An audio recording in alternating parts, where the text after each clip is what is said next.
Good morning again. My name is Stephen Listison. I'm a health policy analyst at the Health Policy Institute of Ohio. I see we have some participants trickling in, but I'm gonna go ahead and get started.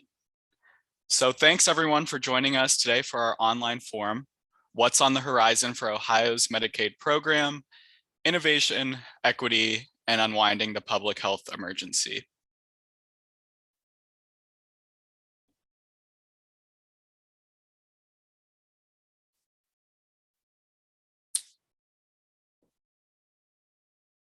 HPIO is an independent and nonpartisan organization, and our mission is to advance evidence-informed policies that improve health, achieve equity, and lead to sustainable healthcare spending in Ohio.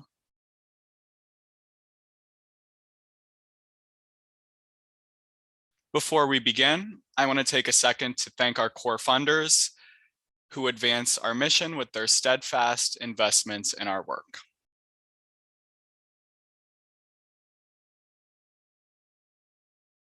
I also want to take a second to thank our 2022 Forum Series sponsors for their generous support of our educational events, like today's forum.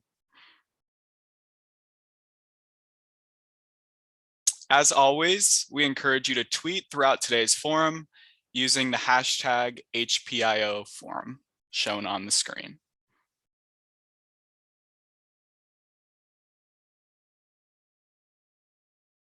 Throughout the forum, if you have questions for presenters, please type them into the question box. Amy Rowling-McGee, the president of HPIO, will be monitoring the question box and the chat and will read them to the speakers as time permits.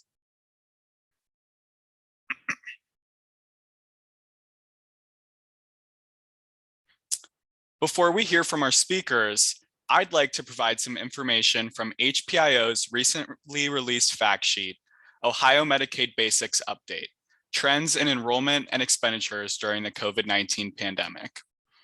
We can drop a link to that in the chat if you haven't seen it yet and you're interested in viewing the fact sheet. But the fact sheet itself draws from foundational information provided in HPIO's Medicaid Basics 2021 Policy Brief, a publication that we at HPIO release biannually to coincide with the Ohio State budget deliberations. The fact sheet begins by acknowledging what we know to be true and the reason for today's forum. As the payer of healthcare services for nearly 3 of every 10 Ohioans, Medicaid can be leveraged to make large-scale policy changes that improve health, advance equity, and lead to sustainable healthcare spending. However, we know that when looking at Medicaid, we must also acknowledge the changes to the program that have occurred due to the COVID-19 pandemic, namely increases in enrollment and spending. These changes include increased federal spending on the Medicaid program with the stipulation that states could not disenroll beneficiaries from the program during the federally declared public health emergency, which remains in place today.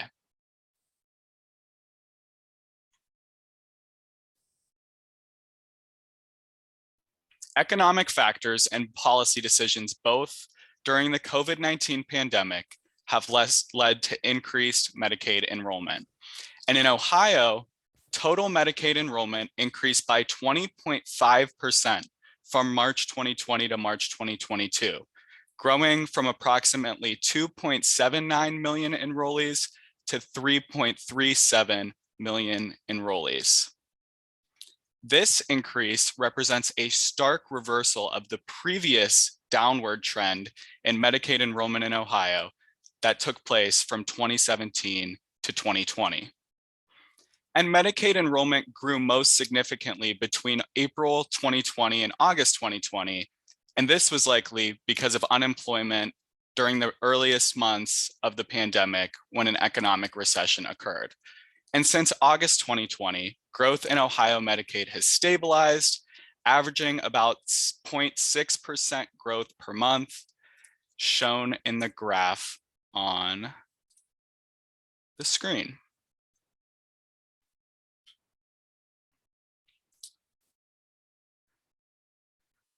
In state fiscal year 2021, expenditures on Medicaid accounted for about 38% of Ohio's budget. Total Ohio Medicaid spending was $31.7 billion in state fiscal year 2021, with about 73% of this spending coming from the federal government, 17% coming from the Ohio General Revenue Fund, and the other 10% coming from non-general revenue fund sources like fees paid by hospitals, health insurance companies, and nursing facilities. Again, this spending breakdown is shown on the pie graph on the screen.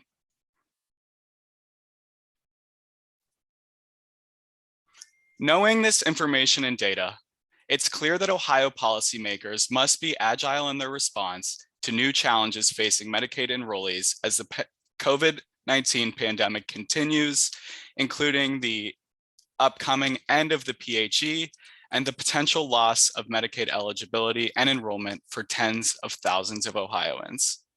Going forward, it's imperative for state policymakers and other stakeholders to balance the benefits of the Medicaid program with budgetary and administrative challenges to improve health, achieve equity, and promote sustainable healthcare spending in Ohio.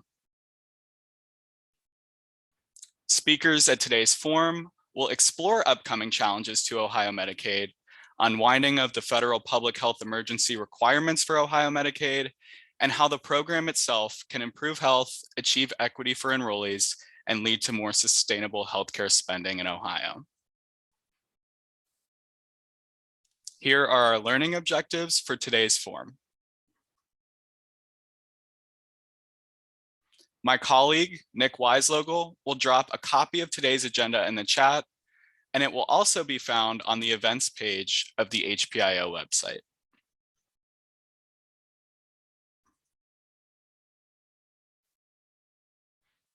As I mentioned, today's presentation slides and other related resources will be available on the HPIO website on the events tab after the event is over.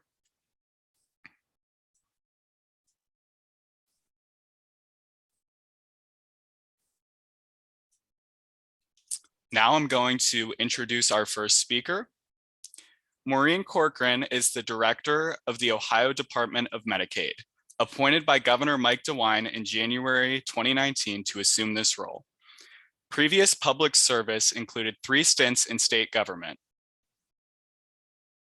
As director of the Ohio Department of Medicaid, I'm sorry, I think I just lost my place. Previously, Director Corcoran held roles as the Assistant and Acting Deputy for Medicaid at the Ohio Department of Job and Family Services, Human Services Policy Advisor to Ohio Governor Richard Celeste, and Chief of the Office of Healthcare Cost Containment Policy for the Ohio Department of Health.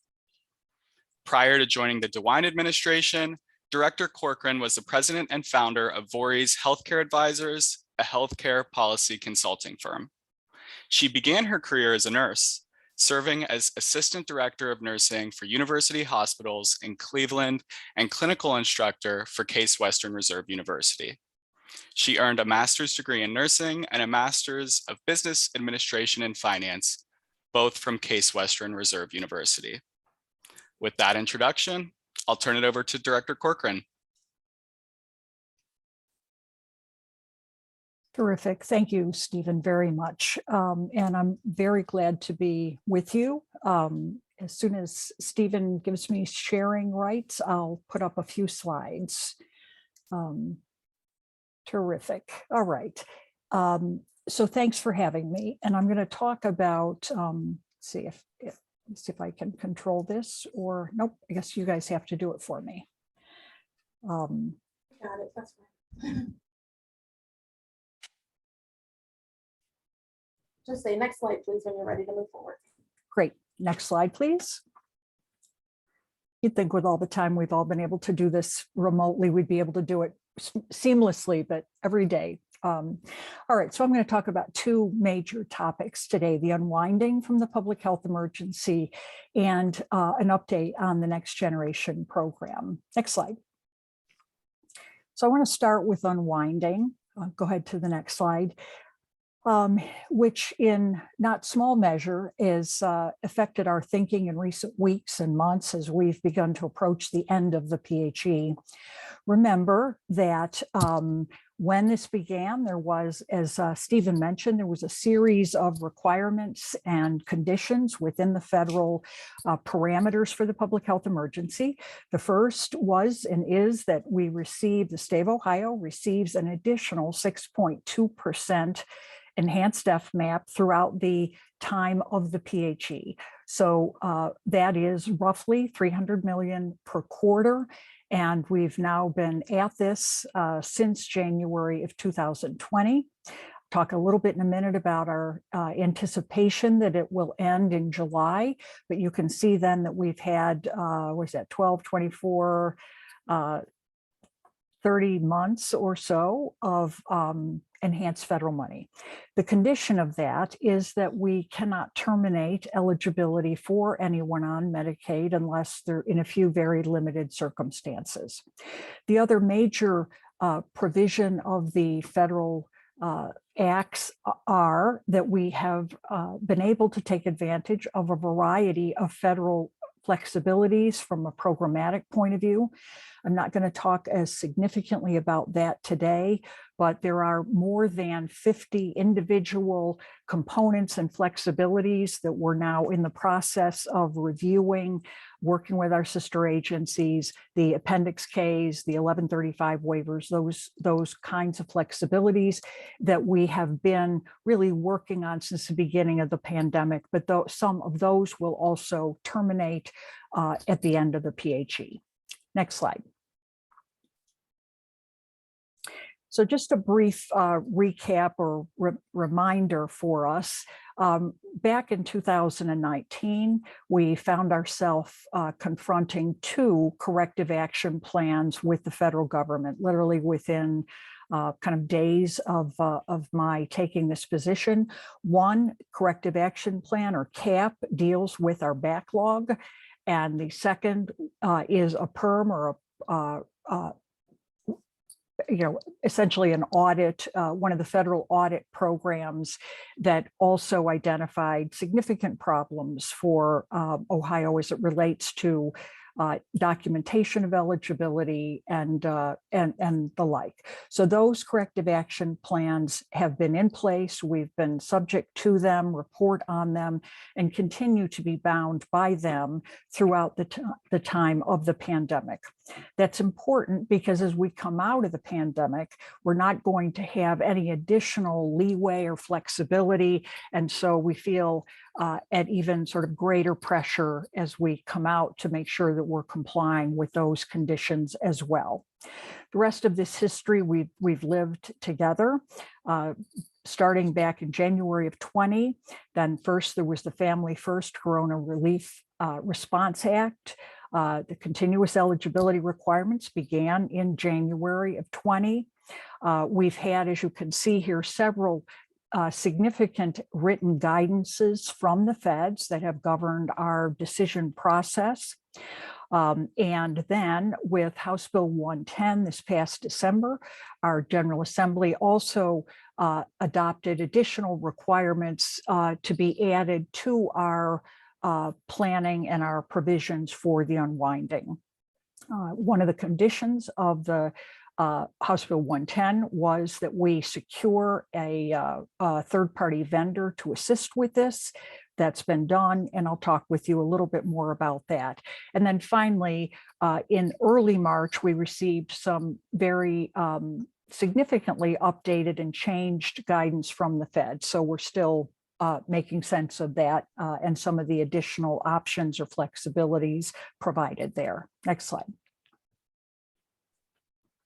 So at this point, we anticipate, all indications are that the pandemic will end in July.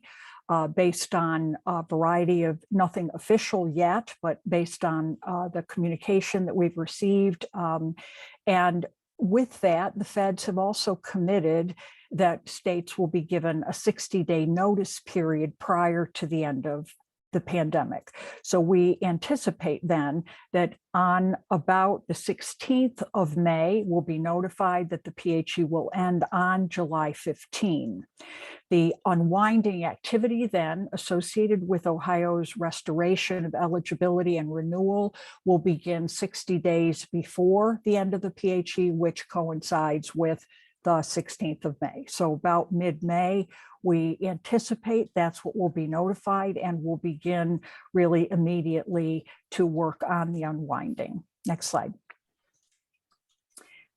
Here's just a synopsis of our sort of guiding principles for our Ohio unwinding plan that we are required to develop and get approval from CMS.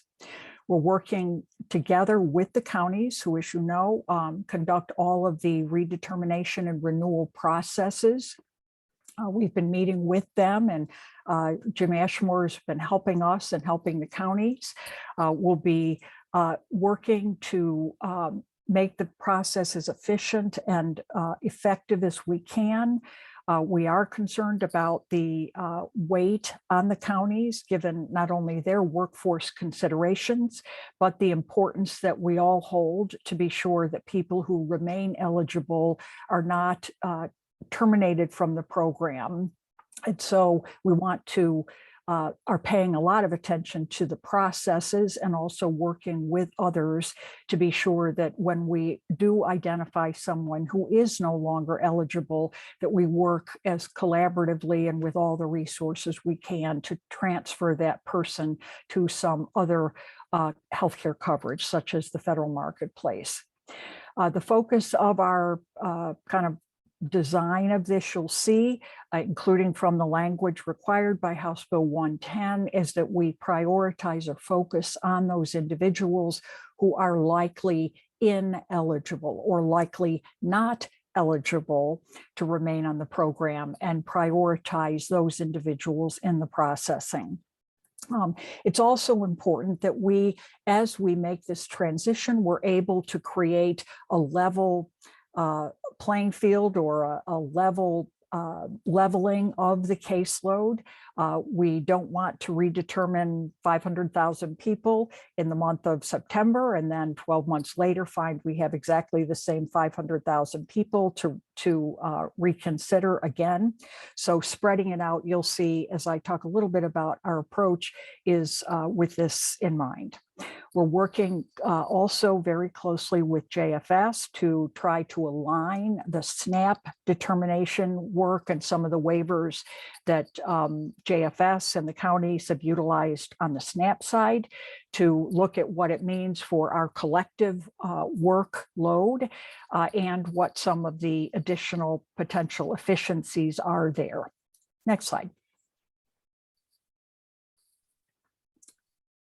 So here in a nutshell is the approach. We are forward dating, so taking each month of prior either current or prior renewal, forward dating that individual's anniversary month. So if Maureen was eligible or was expected to be renewed in March of 2022, we'll be forward dating Maureen to March of 2023 in order to continue that sort of leveling of the caseload. And you'll see why in a minute that's important for a variety of reasons. So with that forward dating, then each month we'll run the ex parte process on all past due and any pending due in that month. For those of you that haven't been part of some of our other discussions, you know that we've worked hard to improve the overall ex parte processing. So prior to the pandemic, our ex parte rate was about 12%. We're now up to 57% and have some additional improvements that have occurred during this month of April, and we're looking now to see kind of how much of an additional improvement that has brought for us. If the individual is determined ex parte successfully, they'll be notified of their renewal and then their 12-month date set out in the future. If it's not successful, we will begin the manual process, mailing forms and renewal packets, and at the same time provide this fallout data to the data analytics vendor, PCG, who will be using their algorithms not to make a decision. They're not allowed to make a decision, only state or county workers can, but to identify those who are likely ineligible.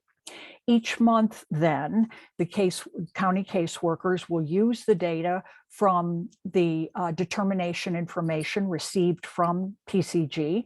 And in the case where an individual can be renewed by the caseworker without their needing to secure additional information, the PCG information can be relied upon by the caseworker. So if the caseworker looks at the data and determines that Maureen is eligible, that information can be relied upon, and we refer to that as an administrative ex parte.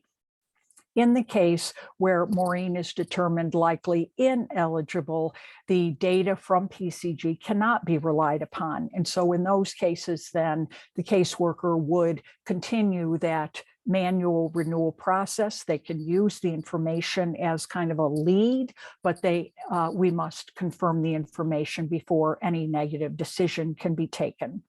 At the same time, obviously, we're going to have to continue to maintain the processes for new applicants. And one important federal requirement is that the data that is utilized to make these decisions cannot be older than 3 months. So you can see why it was important for us to kind of spread it out over several months.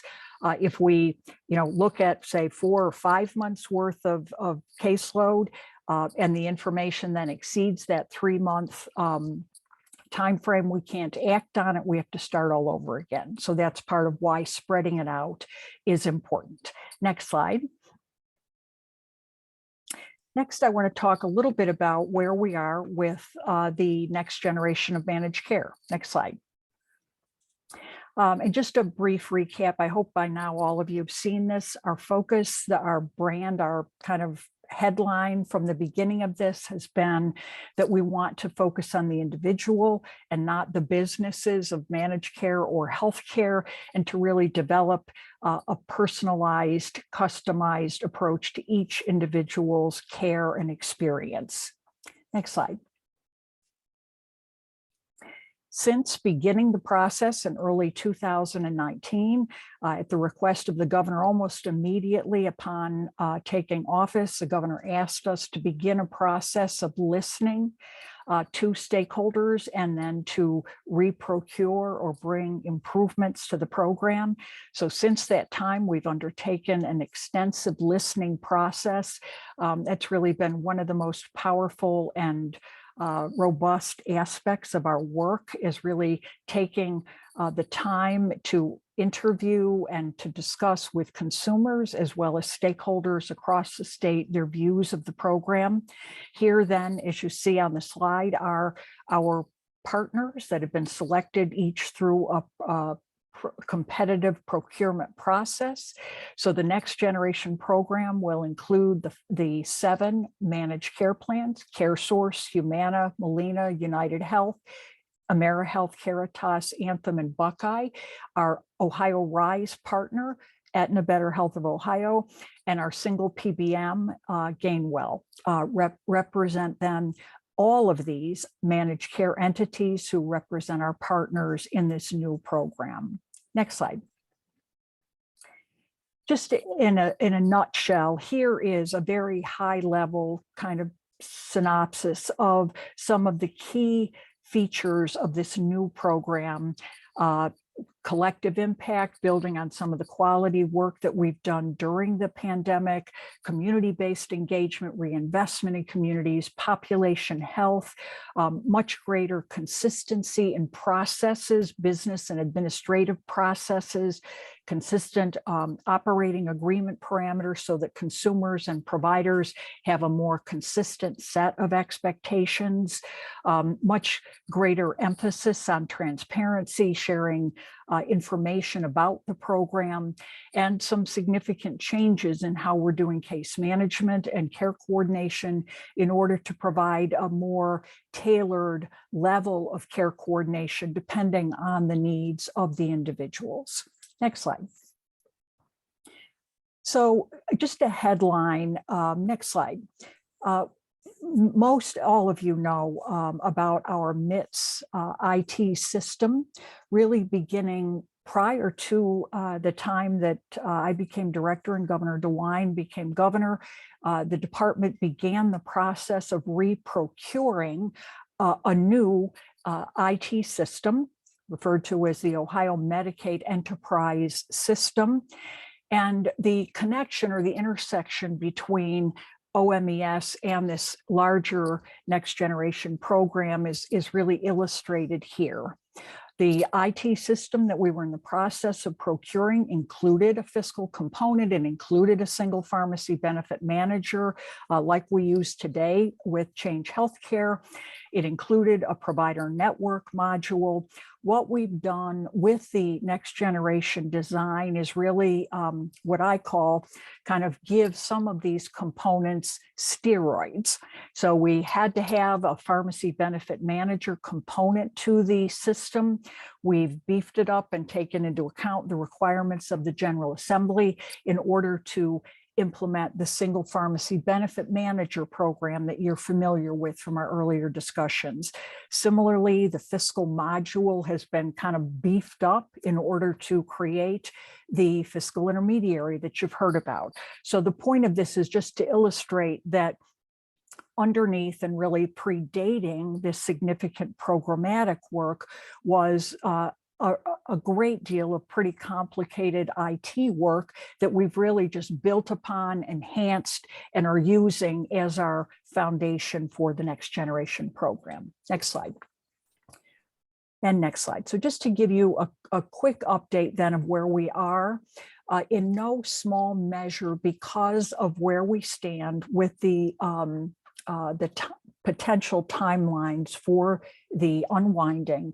We've late last week announced that we would be implementing a component of the program on July 1 as anticipated, but also then using a staggered implementation for the rest of the components of the program. So this is, not only to enable us to manage the unwinding with hopefully as little disruption to consumers as possible, but to cut down on confusion for consumers and providers.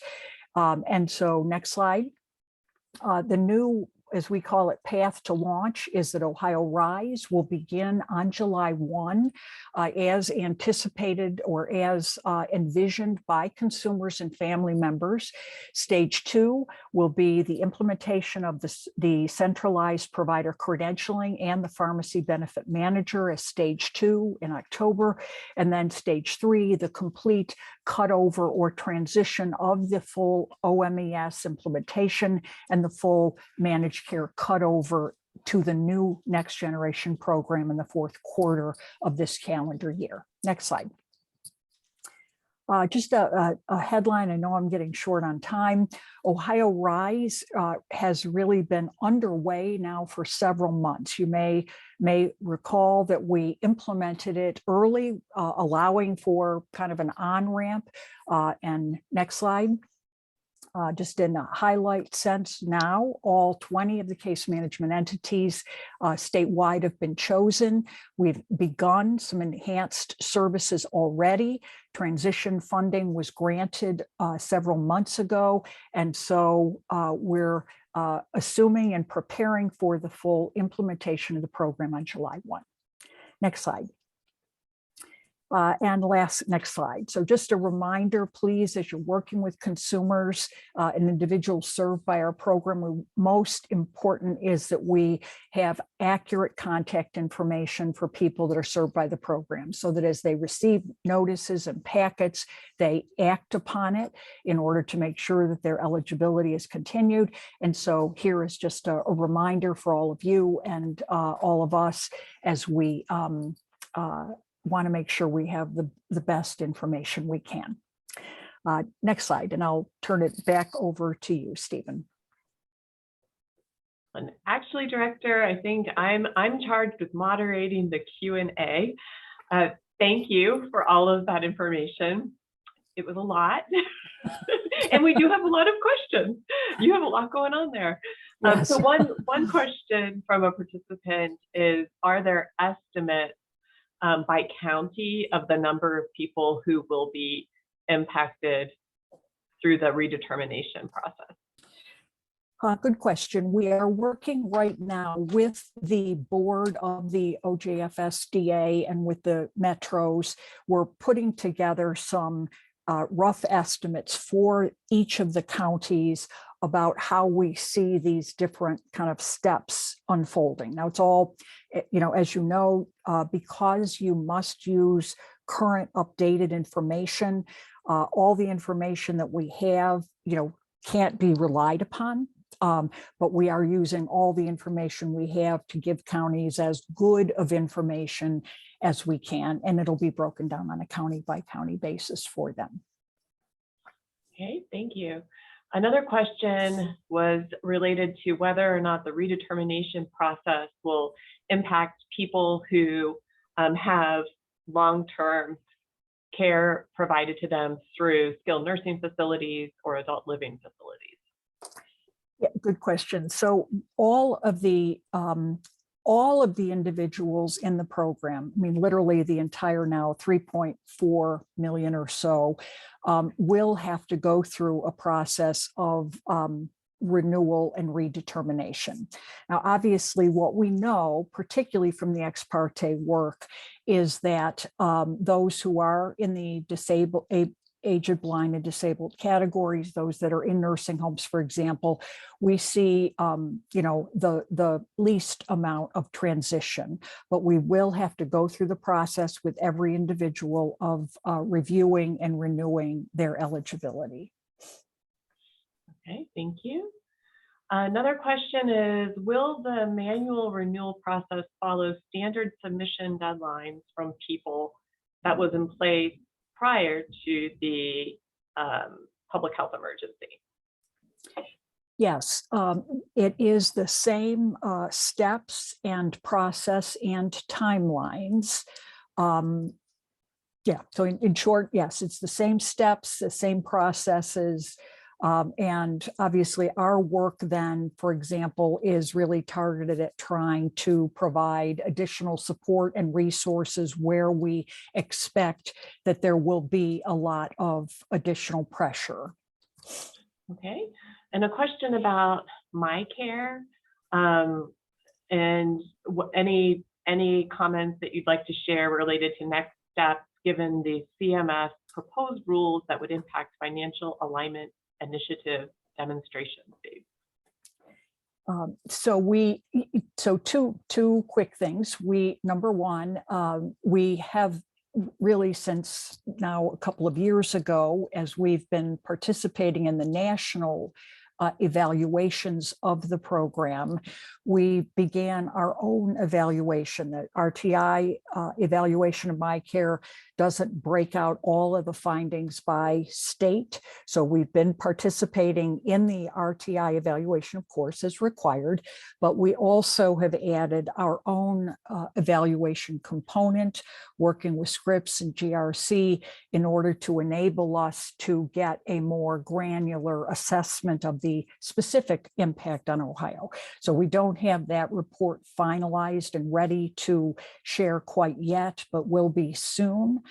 We know that really leads us to a commitment and an understanding that it's going to be important for us to have dialogue with the legislature, with stakeholders about what next, given, as Amy inferred in the questioner's question to us, that there are some significant changes in what the feds have provided to us as guidance. And so there will be a need to make some changes in the overall structure of the program.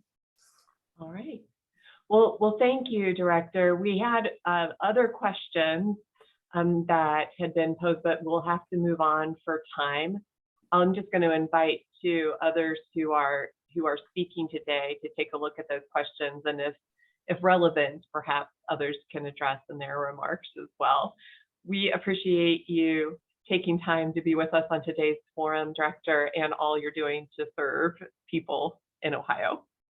My pleasure. Thank you. Thanks for having me. Okay. Stephen, Yep. am I handing it back off to you to introduce? Yep. Okay, great.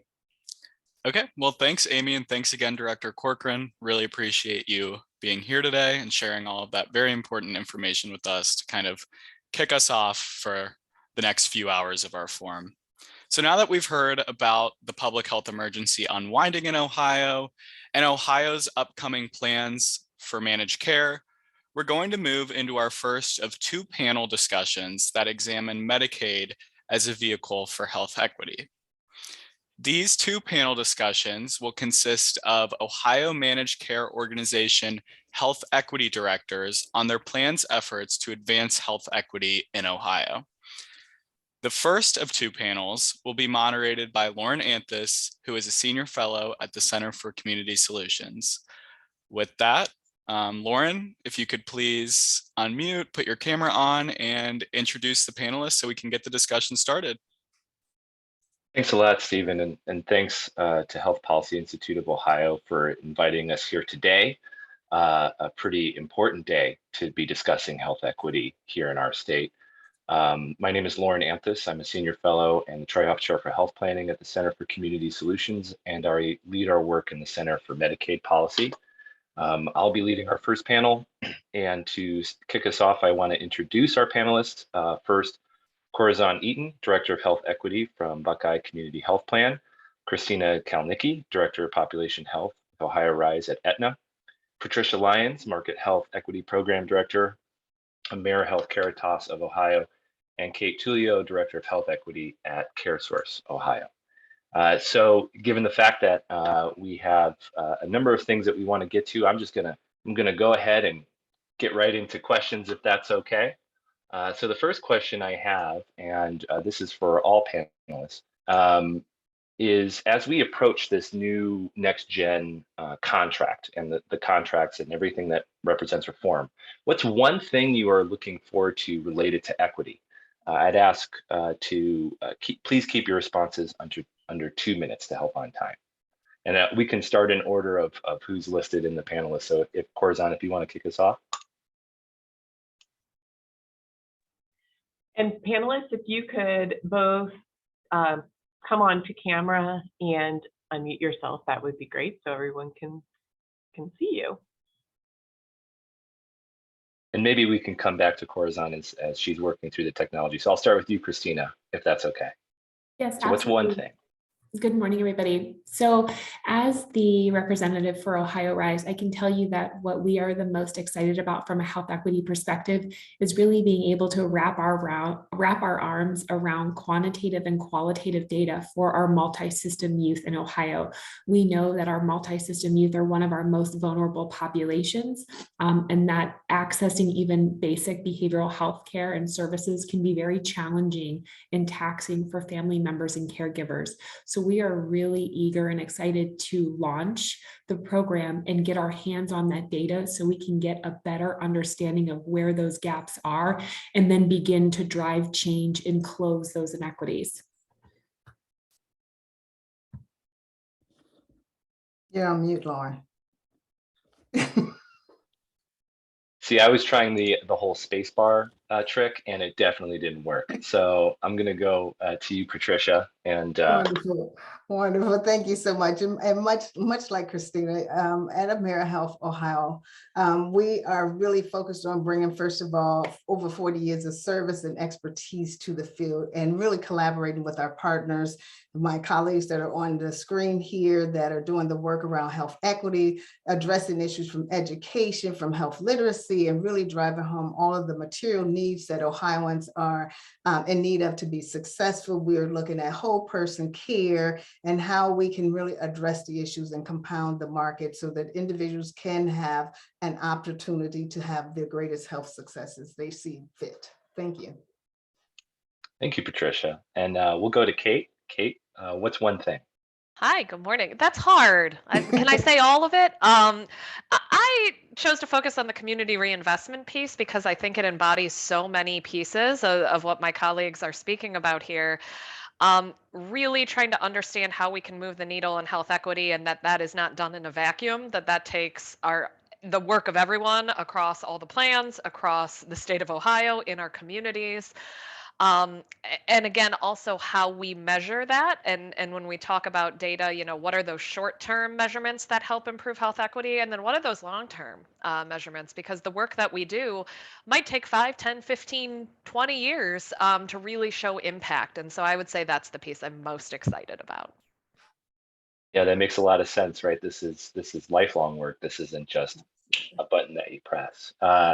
So Corazon, the question for you is, as we're approaching this new contract, what's one thing that you're looking forward to related to equity? Yes, there's a number of things that I'm looking forward to, but I am really excited about the time and the resources being allocated towards this effort and to addressing health disparities across Ohio. And I strongly believe that by not addressing disparities, you might be creating them. So making sure that we are also utilizing the data that we have access to in a way that's efficient and that is impactful for our membership, for the communities that we serve, in a way that makes sense. So I'm really excited about all of that. One of my favorite quotes is, "Commitment without cash is counterfeit." And so it's very important that, we make those gradual and continuous efforts in allocating resources where it's needed. Thank you for that. Yeah, my dad used to say, like, show me what someone spends their money on and I'll show you their priorities. So it's a similar sort of thing. And there's certainly a lot of opportunity here in the new contract to think about equity, think about disparities in new ways, enable new systems of payment and data management. But there's one unique element here to the procurement and this question will go to you, Christina, around equity that I think might be good to touch on. And so for you specifically, how is Ohio Rise's approach to equity different than other managed care organizations engaged in this new contractual environment? Well, so I would kind of push back on that a little bit and say that our approach, really the goal of the next generation managed care, and even for Ohio Rise as a specialized managed care plan, is really to align those efforts, because we know that our collective impact is significantly stronger when we work together.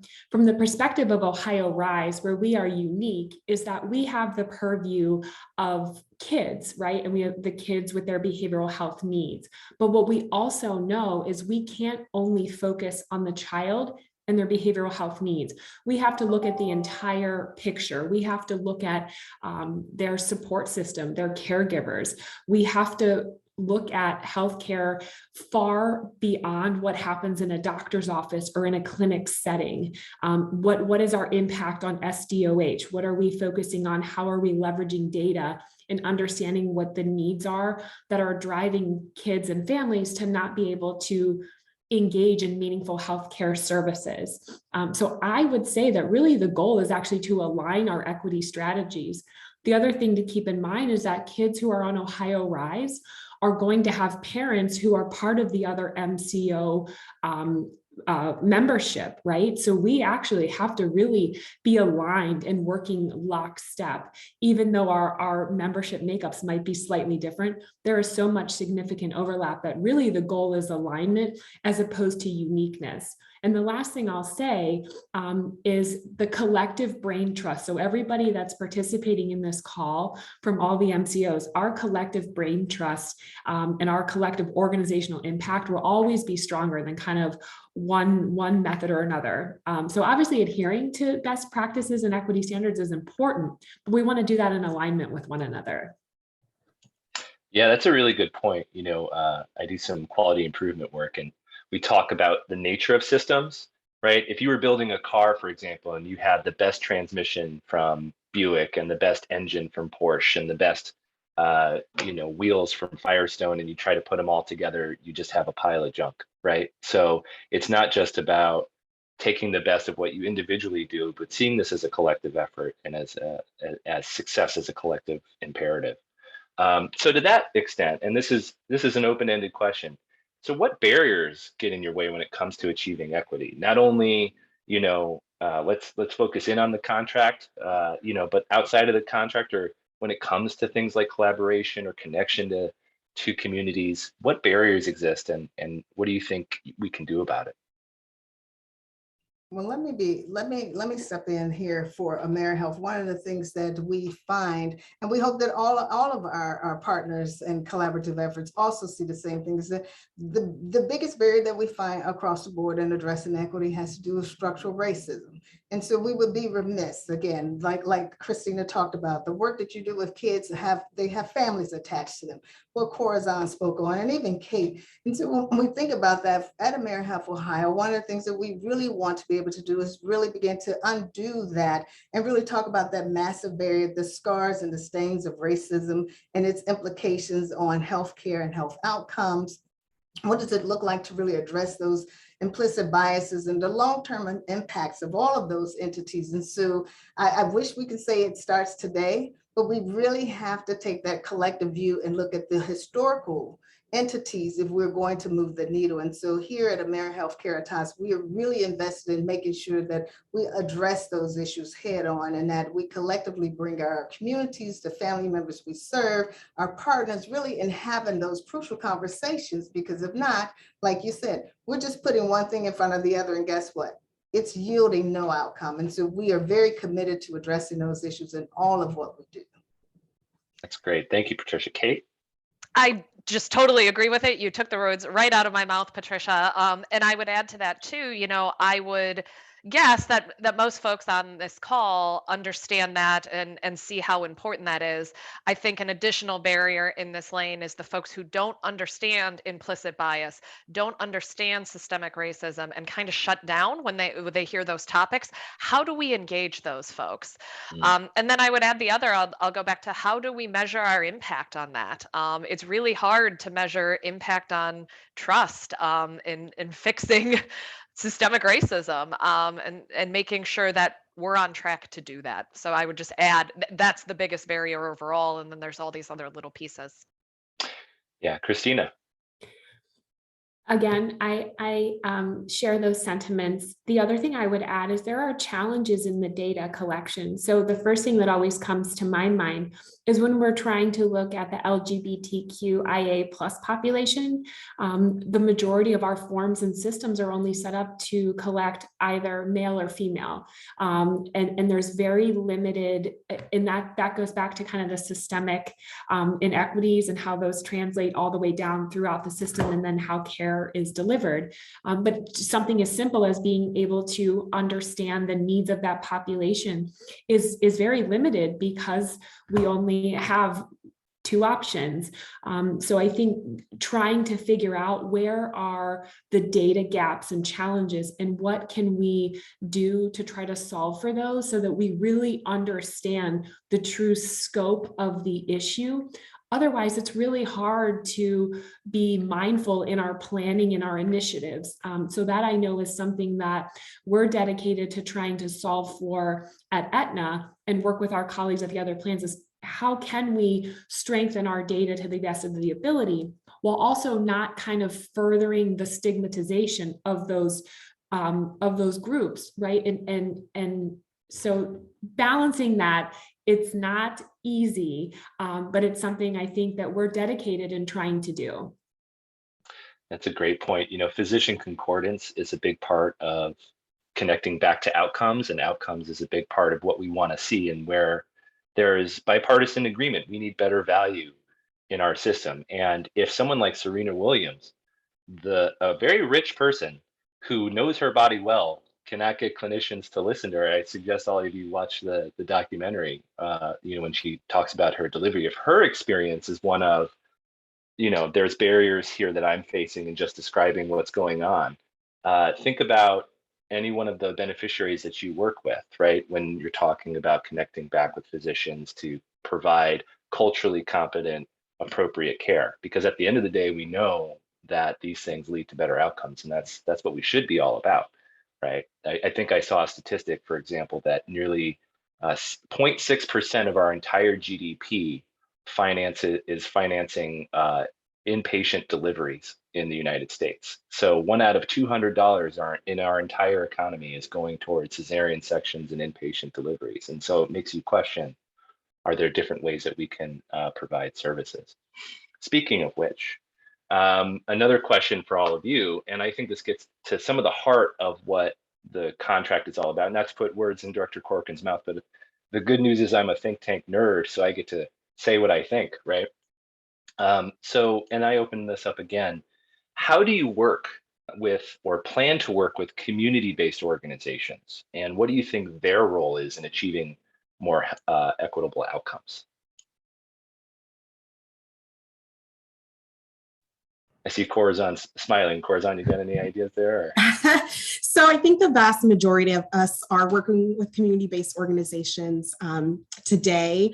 And I think we're really excited to push the envelope as to what we're currently doing to expand our services and to not exhaust the systems, because we're hyper aware that we are possibly exhausting the system by, again, leveraging those community-based organizations to serve our membership. And so making sure that it's a collaboration and not just like a one-way street. So there are services that we integrate and have available to our members. Do our community-based organizations know that?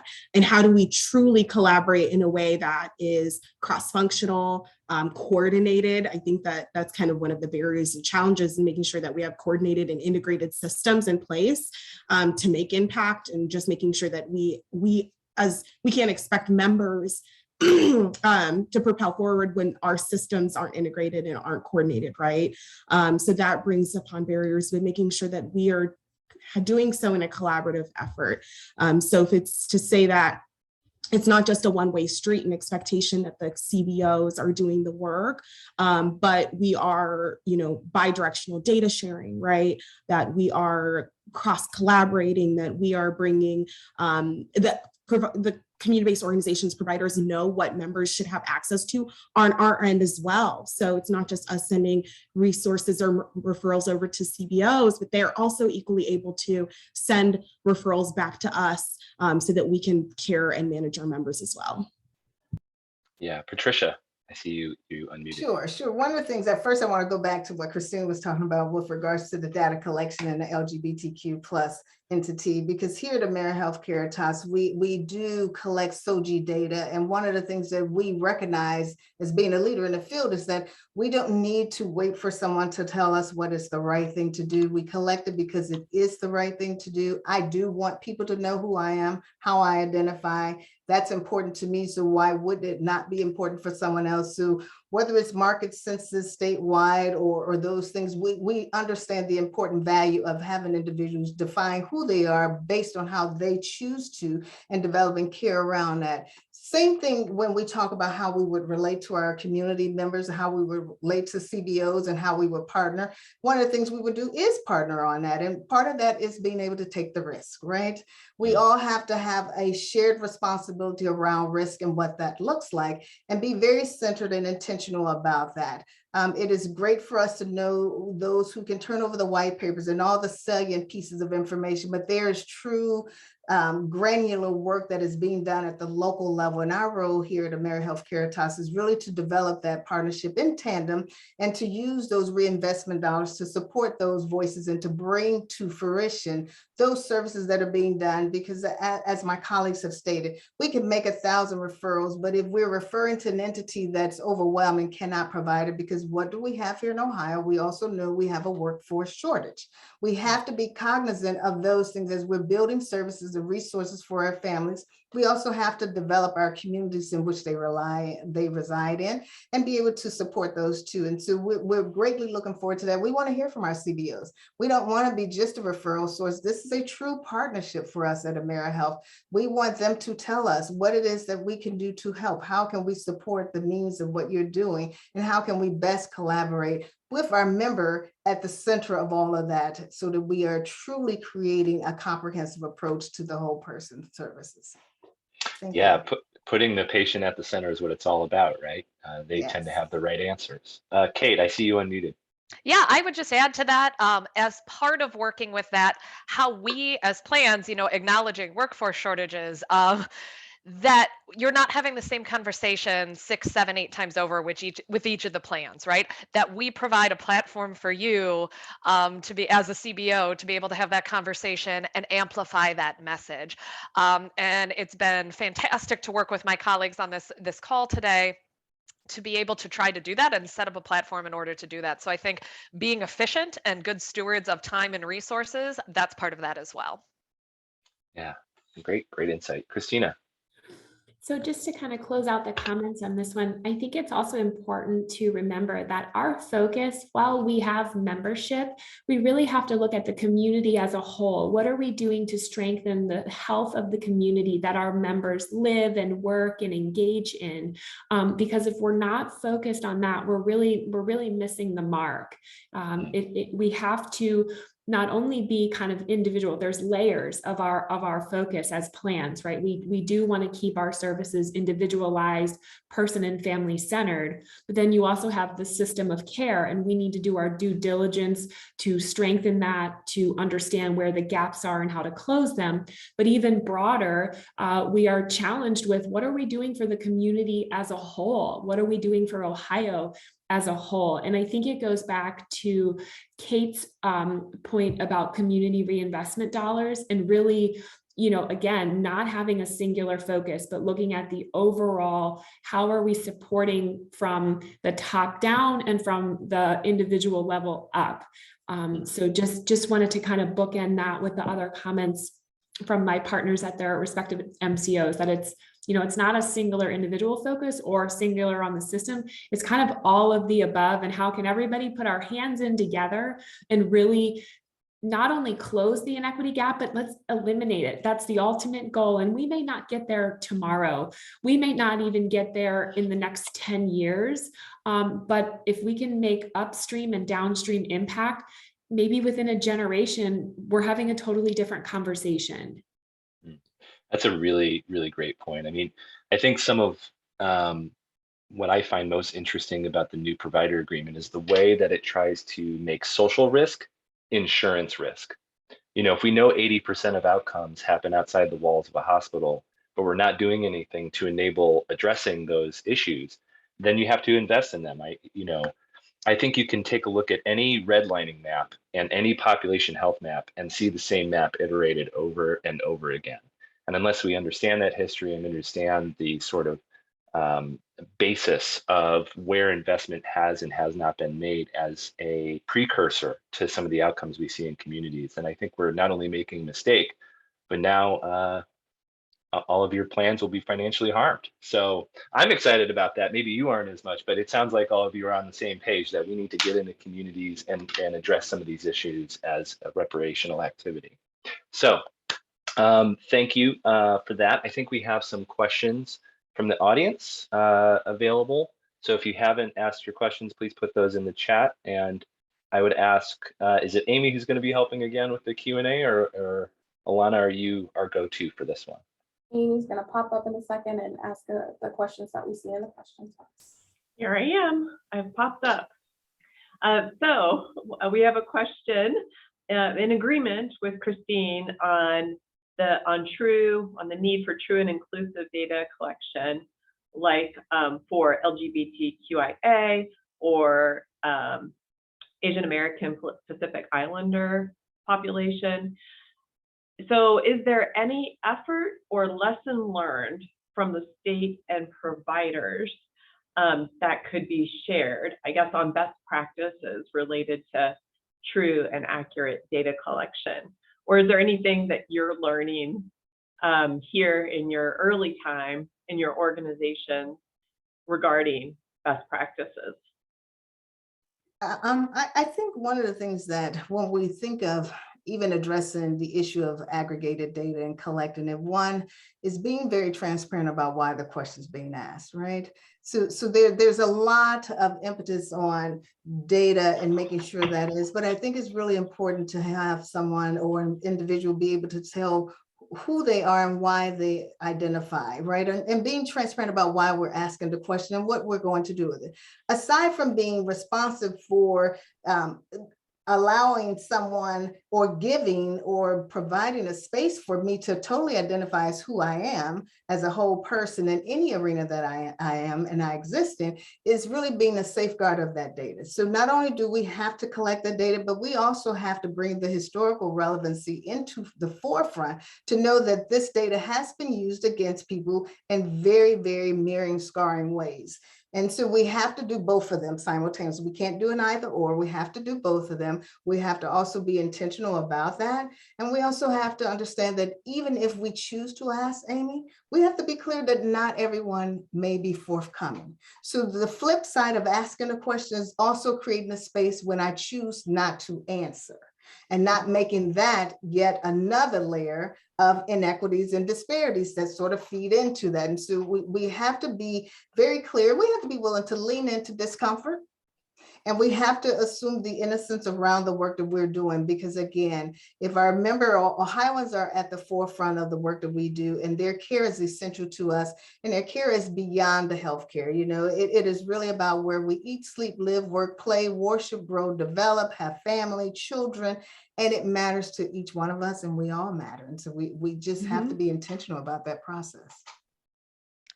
Yeah, and I'd also add to that, from the provider side, education for all levels of providers, from front desk staff, rooming nurses, who are asking these questions, how to have cultural humility when they have these questions, and why the answers are important. I think, and that goes for any organization, not just the provider side, but it's not always going to be the member or the patient self-selecting, right? They might be asking and understanding, not making assumptions, knowing why this information is important.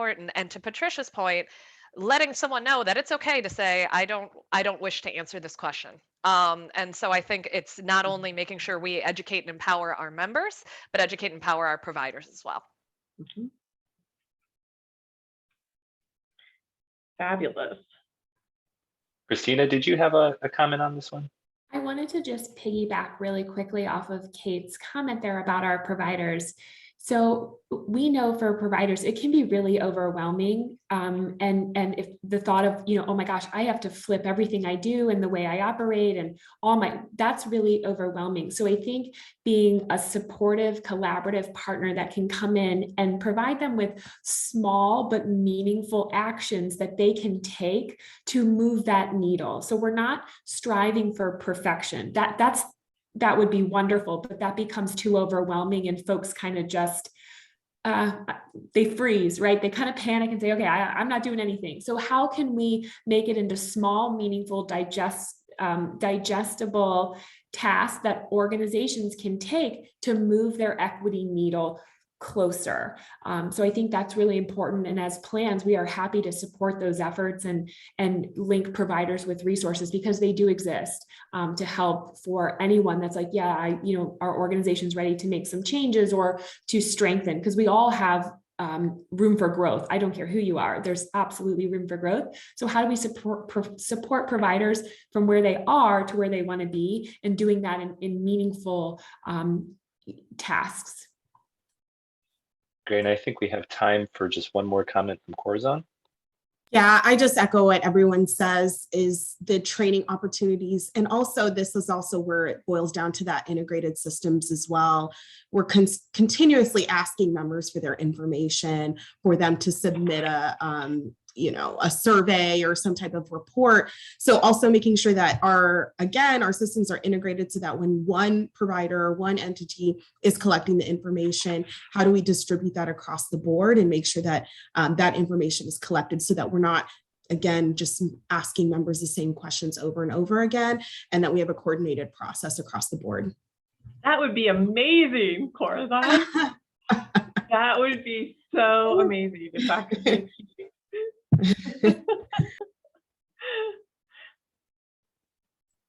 Okay, well, with that, I think we're at the end of our panel discussion. So Corazon, Christina, Kate, and Pat, thank you so much. Really enjoyed it personally hearing about kind of the acknowledgement of structural racism and the role that that plays in all of your work, as well as kind of how you all plan to and can engage with community-based organizations on this important work. Hey, and Stephen, if I could just interject here real quick before we move on, really want to thank all of our panelists, both this panel and the panel that'll come later in today's presentation. We had one-on-one get to know you meetings with all of them, and every single one left us just feeling pumped and energized. And we all have experienced meetings, especially during the pandemic, that do not leave you pumped and energized. So that's really saying something. I hope that you all have enjoyed this panel and that you'll stick around to the end when we'll continue the dialogue with the rest of the plans. And also, Joe Mazzola, shout out, we'll make sure your question gets asked during that panel. So thank you all. And now I will hand it back to Stephen. Awesome. And thanks to Lauren too for joining us today and moderating that first panel discussion. As we enter the second portion of our forum today, I'd just like to take a moment to remind and encourage everyone to stretch, stand up, and move around if you're able to. Sometimes these longer events get pretty daunting and uncomfortable, so just make yourselves comfortable and strap in for the rest of the forum because we still have another great panel discussion and 3 more wonderful speakers today. With that, we know that in order to take advantage of the many benefits that Medicaid offers its enrollees, Ohioans must be able to navigate the Medicaid eligibility and redetermination process, especially now in the wake of the impending end of the federal public health emergency that Director Corcoran already spoke a little bit about today. Speaking on this topic specifically, we will be joined by Rachel Cahill, who is a consultant and visiting fellow at the Center for Community Solutions, and Jim Ashmore, who is the policy director for the Ohio Job and Family Services Directors Association. Rachel, if you could unmute, turn your camera on and go ahead whenever you're ready, that'd be great. Hi, good afternoon, everyone. Thank you so much to HPIO and Stephen for asking me to be part of this important forum today. I'm admittedly a person who works primarily on nutrition programs and the Supplemental Assistance Nutrition Program. So it's fun to be in a Medicaid room, and I appreciate all that I'm learning today and all the speakers so far. And I'm really glad to be joined today by Jim Ashmore to provide the county perspective, because we're gonna dive quite a bit deeper into the eligibility and enrollment issues and volume that we're anticipating with the end of the PHE. So I'm gonna see if I can move the slides. Oh, look at that, I can, okay, terrific. So this is just a quick roadmap of what I want to share today. I'm gonna talk a little bit about really putting Medicaid and SNAP participants together to talk about the caseloads, because they are often the same people, right? The same families that participate in both programs, and eligibility and enrollment is so closely linked and aligned at the county level that it's really important to consider them both together. We're going to talk about some new call center research that I've been doing that I'm going to share with you all today. The way that the end of the federal public health emergency is going to impact SNAP and the impact that that will have on call volumes. And then just some suggestions and thoughts on ways to minimize risks to both access and in program integrity in the programs that counties administer, which of course includes Medicaid and SNAP, but also programs like childcare assistance and TANF and refugee assistance and a number of other programs that are very important to our communities and to the social determinants of health, right? Piggybacking on the last conversation that we just heard. So I'm gonna go ahead and dive in. Okay, so you know this, but it's important to reiterate anytime I give a presentation that SNAP and Medicaid recipients are people.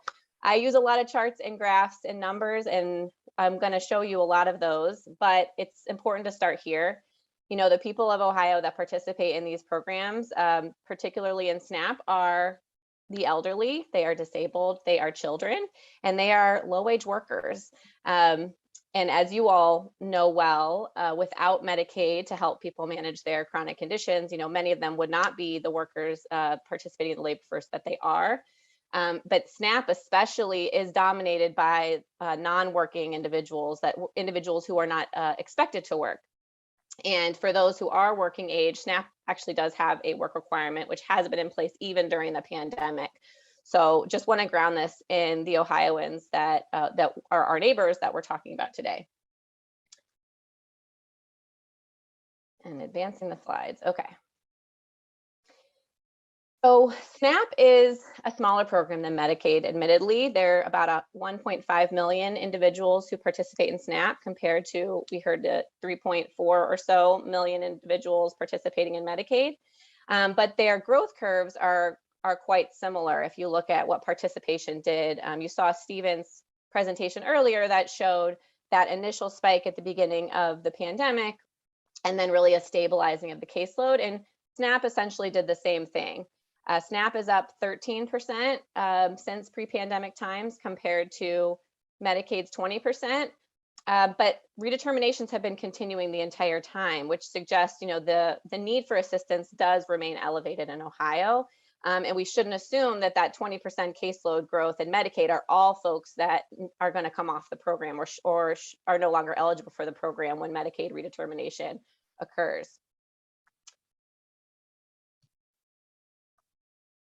All right, so it jumps 2 slides ahead. Lana, I might need your help with the slides. I'll just say next slide if that's okay with you, so I don't keep jumping too ahead.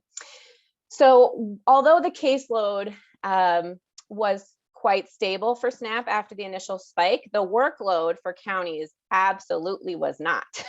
So I pushed two charts on the same slide. I hope you'll forgive me. The one on the left shows SNAP applications received in blue and the recertifications that were due in red. And you can see for a lot of policy and other reasons that we don't have time to go into today, there was some real inconsistency for the counties in when they had to process SNAP recertifications.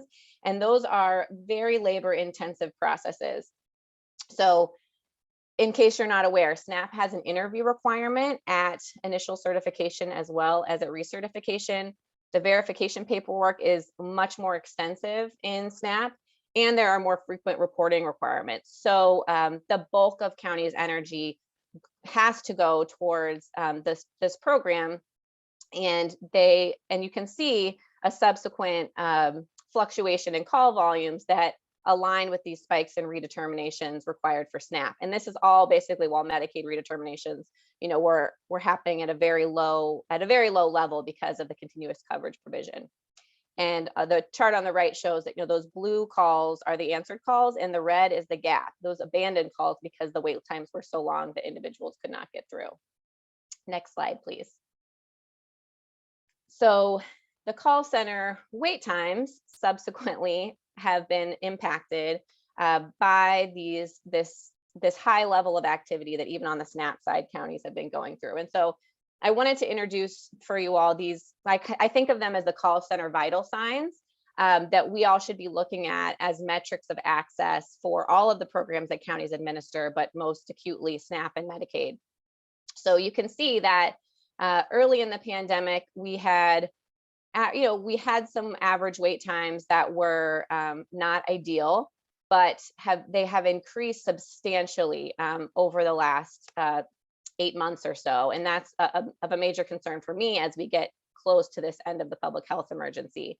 So these vital signs that I talk about are the average time to answer, that, that's your blue line. That only includes people who actually get through. So if you connect a live call to an agent, you're going to show up in the blue line. If you wait on hold for a long time and have to abandon because you waited for 45 minutes and then had to go to work or pick up your kid or go into the doctor's office instead of waiting in the hallway, those are going to show up in that average time to abandon. And that's although it's a less frequently cited access metric, if you talk to any number of individuals who run a call center, I think that it's really the better and the best measure of access. Next slide. The third measure is call answer rates, and that is what it sounds like, the percentage of calls that actually get answered as opposed to those that are disconnected or abandoned. And you can see again, the blue line is the statewide number. I've also included the 3 largest counties because there's a bit of variation, but the trend line for the state is the same. And the percentage of calls that are actually getting answered has continued to decline since April of 2021. Now, the first couple of months past January, it has improved a bit, but we're still in a territory that you would not want to be in if you were getting ready for a huge surge in call volume to counties when the PHE ends. Because again, remember that this is all while Medicaid redeterminations are largely on hold. And folks don't really have another option other than to use the phone, especially if you are a SNAP household because of that mandatory interview. There really isn't another way to comply other than literally talking to a worker.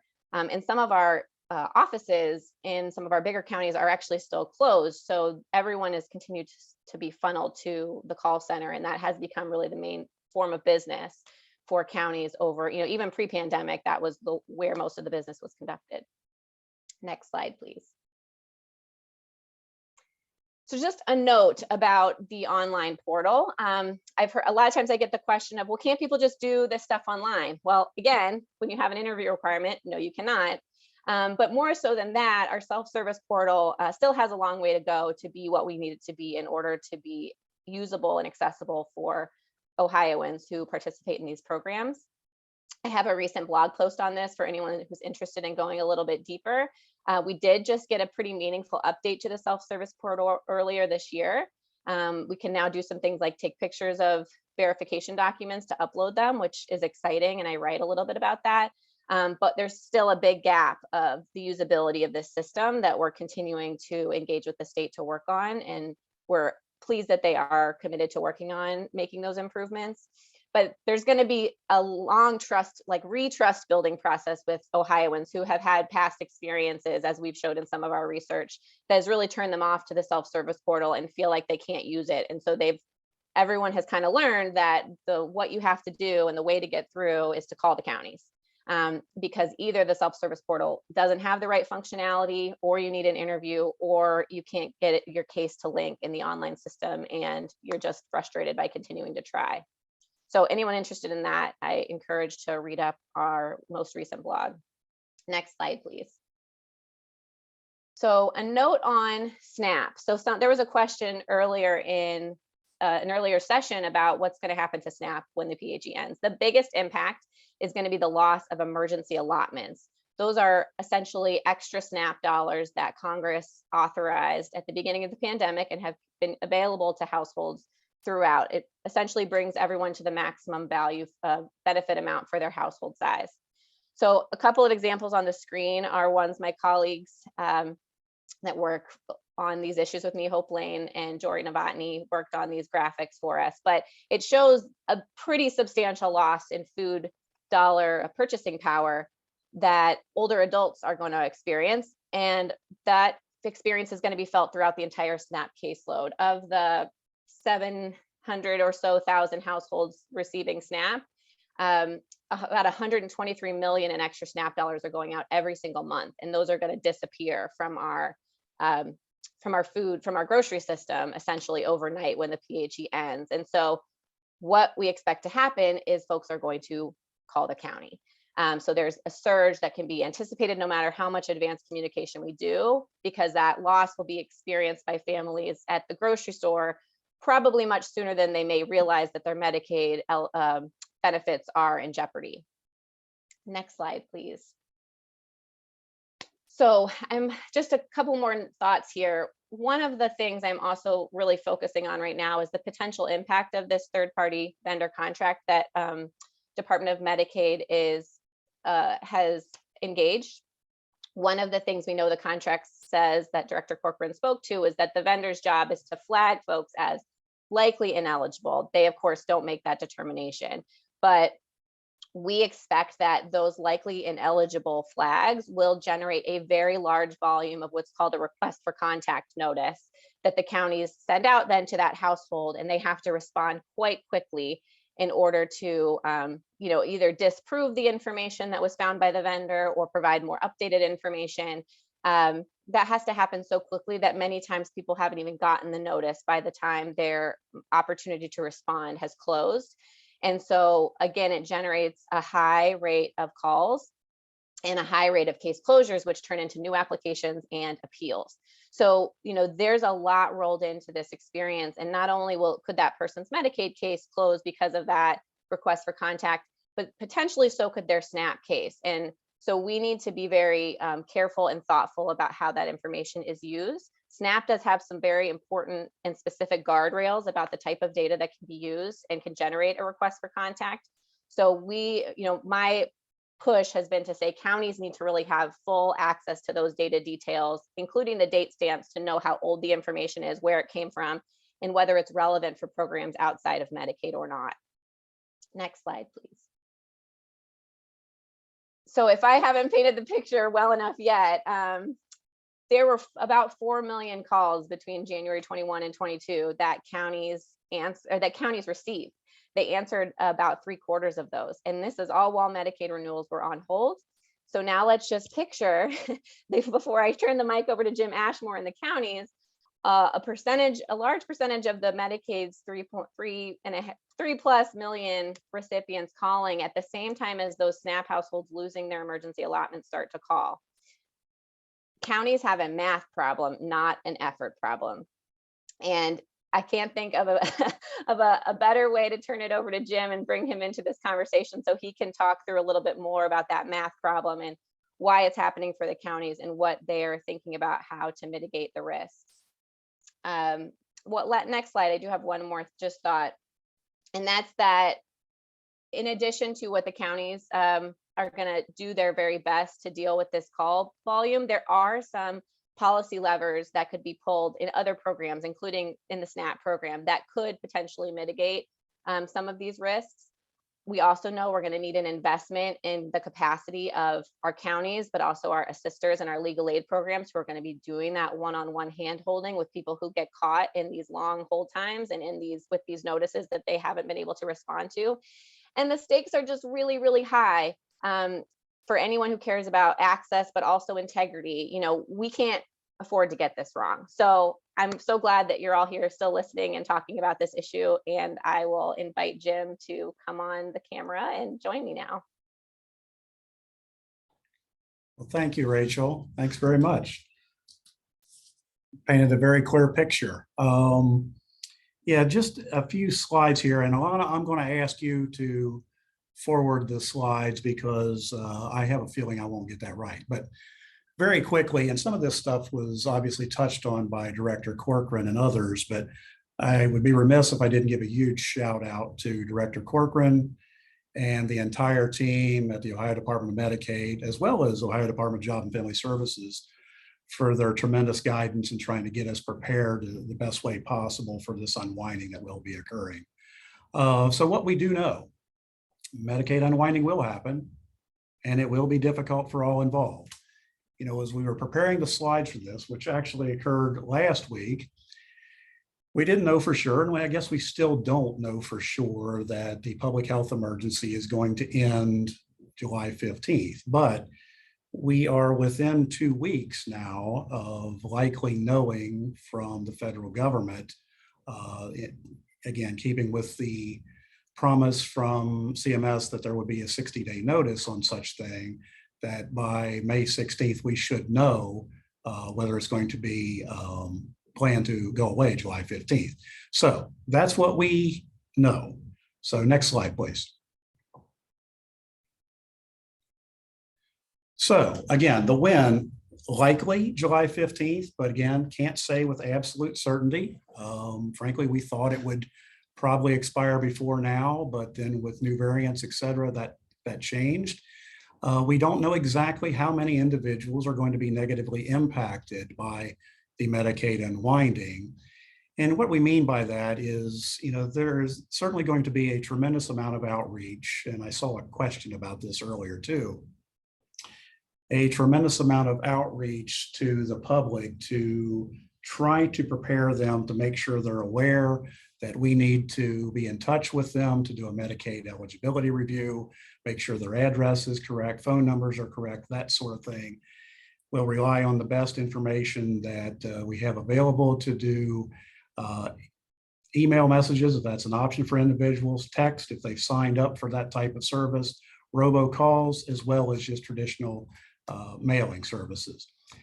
Now, what the impact will be in the future is another wild card in all of this, because as we're talking about the potential for a significant number of individuals losing their Medicaid coverage, there's also the likelihood that a significant portion of those individuals will churn. And by doing so, they will end up perhaps in an emergency room or wherever that may be, that the need exists to reapply for Medicaid. That's work that's ultimately going to come to the counties. So next slide, please. So I thought this was a great little comment from the Blade a couple of weeks ago. Emergencies can't last forever. That's why they're called emergencies. But federal and state governments must carefully move to a new normal that doesn't revert to another crisis for the nation's most vulnerable people. I thought that was spot on. And again, quite timely. So next slide, please. Okay, and again, just to kind of reiterate what's been talked about, official unwinding activities will begin 60 days prior to the end of the public health emergency.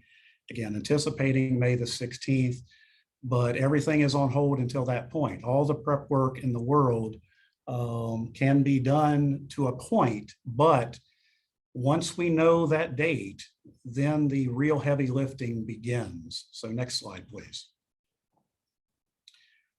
So, and again, kind of piggybacking on some things that Director Corcoran had mentioned, ODM and county partners will work together to redetermine eligibility and balancing the state and federal requirements.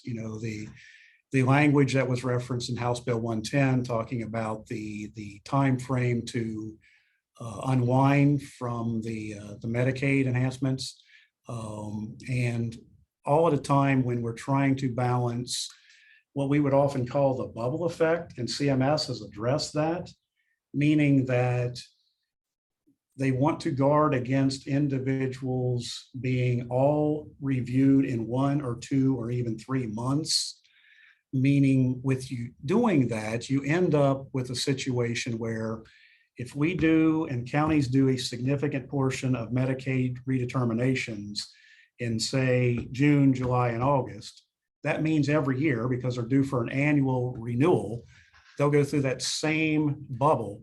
And CMS has again put mechanisms in place to hopefully guard against that by requiring that states do no more than 1/9 of their Medicaid population in any given month in a quest to try and eliminate that bubble.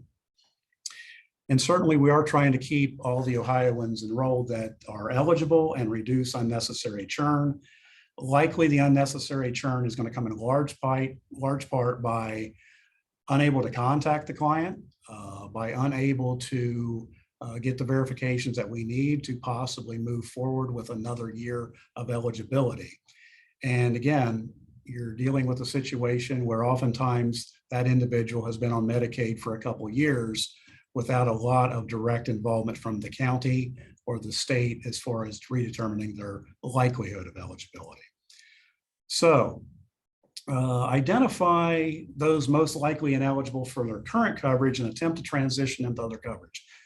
That is not just a matter of losing Medicaid eligibility with the help of navigators, et cetera, steering them to the Affordable Care Act, the exchange site, those sorts of things. But there's also the pre-termination review process that must be followed by county caseworker staff. And I saw a question earlier about that. Yes, the PTR is still in effect, that counties will have an obligation to, before termination, to see if there is potential coverage for any other Medicaid covered category. Now, as if that weren't enough, which is obviously a lot going on, the counties are going to be required to maintain the timeliness for new applicants that may be coming in that haven't been on in the past. Again, the aforementioned churning, and doing the same for the other job and family services programs such as SNAP and TANF. And Rachel, I think you did a tremendous job kind of setting up what the SNAP effects are going to be. And truly, at the end of the day, this comes back to a situation where for the SNAP issues, likely you're dealing with countless individuals that have been on SNAP at an increased amount each month. And to lose a significant portion of their food purchasing power, essentially overnight, at a time with record prices of food, and again, lack of understanding is going to be a very difficult task. And balancing the phone calls that are going to be coming in for Medicaid, as well as the SNAP program, is going to be a daunting task and likely to overwhelm our call centers that are already, as Rachel pointed out, in trouble in a lot of areas. So next slide, please. So again, how will it happen? The enhancements to the ex parte or passive renewal process, that is a welcome change to the system. And again, huge thanks to the Ohio Department of Medicaid for moving that forward. A much higher rate of individuals that can have their eligibility reviewed behind the scenes without need for actual direct contact from the caseworker. But again, it is important, I put the note in here, it's still necessary for SNAP. So if the individual is on SNAP as well as Medicaid, while that takes care of the Medicaid side of it, there is effort that's still needed on an annual basis to review the SNAP eligibility. We heard earlier about the analytics vendor, the public consulting group, and the likeliness of ineligibility, and kind of the flip of that, hopefully to use the data as likeliness of eligibility to go along with it. But again, tremendous amounts of hard work by county and state staff are going to be necessary to make this happen as we move forward. Next slide, please. I know we're running short of time and I apologize for that. So what are the challenges? Staffing, training, time, communication. Staffing is a huge issue right now within the counties. The allure of casework, the allure of working in the public sector is not what it once was. Back when I started in the public sector 34 years ago, not to date myself too much, the reality of it was, you know, it was looked upon as a career, not just a job. And while that is the case in some situations now, it's not always the case. Society has changed. Individuals that are starting a new job today are looking for their next job tomorrow. That happens. And there's a significant amount of ramp up time once you can potentially hire an individual, the training that's necessary to onboard that individual. It's not a skill set that you can bring typically off the street into day one to determine eligibility for the various programs that we administer. I used to always say that, you know, gone are the days of you get a job in public service, work your 30 years, collect your gold watch, buy a Winnebago and travel across America. It just doesn't work that way for the masses anymore. So training is going to be critical for that. We're in a situation where if we hired caseworkers today, it's too late to effectively work on the unwinding tomorrow. But the sooner we can get individuals in and get them ramped up, will provide some much needed relief. Otherwise, I think we're going to be faced with counties in a situation where overtime is going to be one of their go-to options, as if it hasn't been already, and that results in burnout very quickly. So next slide, please. So again, regardless of all the planning that it has been done, will be done, this is going to be messy. Already overwhelmed staff are going to be in a situation where they may just say, you know what, I just can't take it anymore. I may have to choose a different career path. And I don't want to lose sight again of the impact of the SNAP. You know, we can retroactively cover a medical bill, but we can't retroactively feed someone. So the SNAP side of it becomes critically important.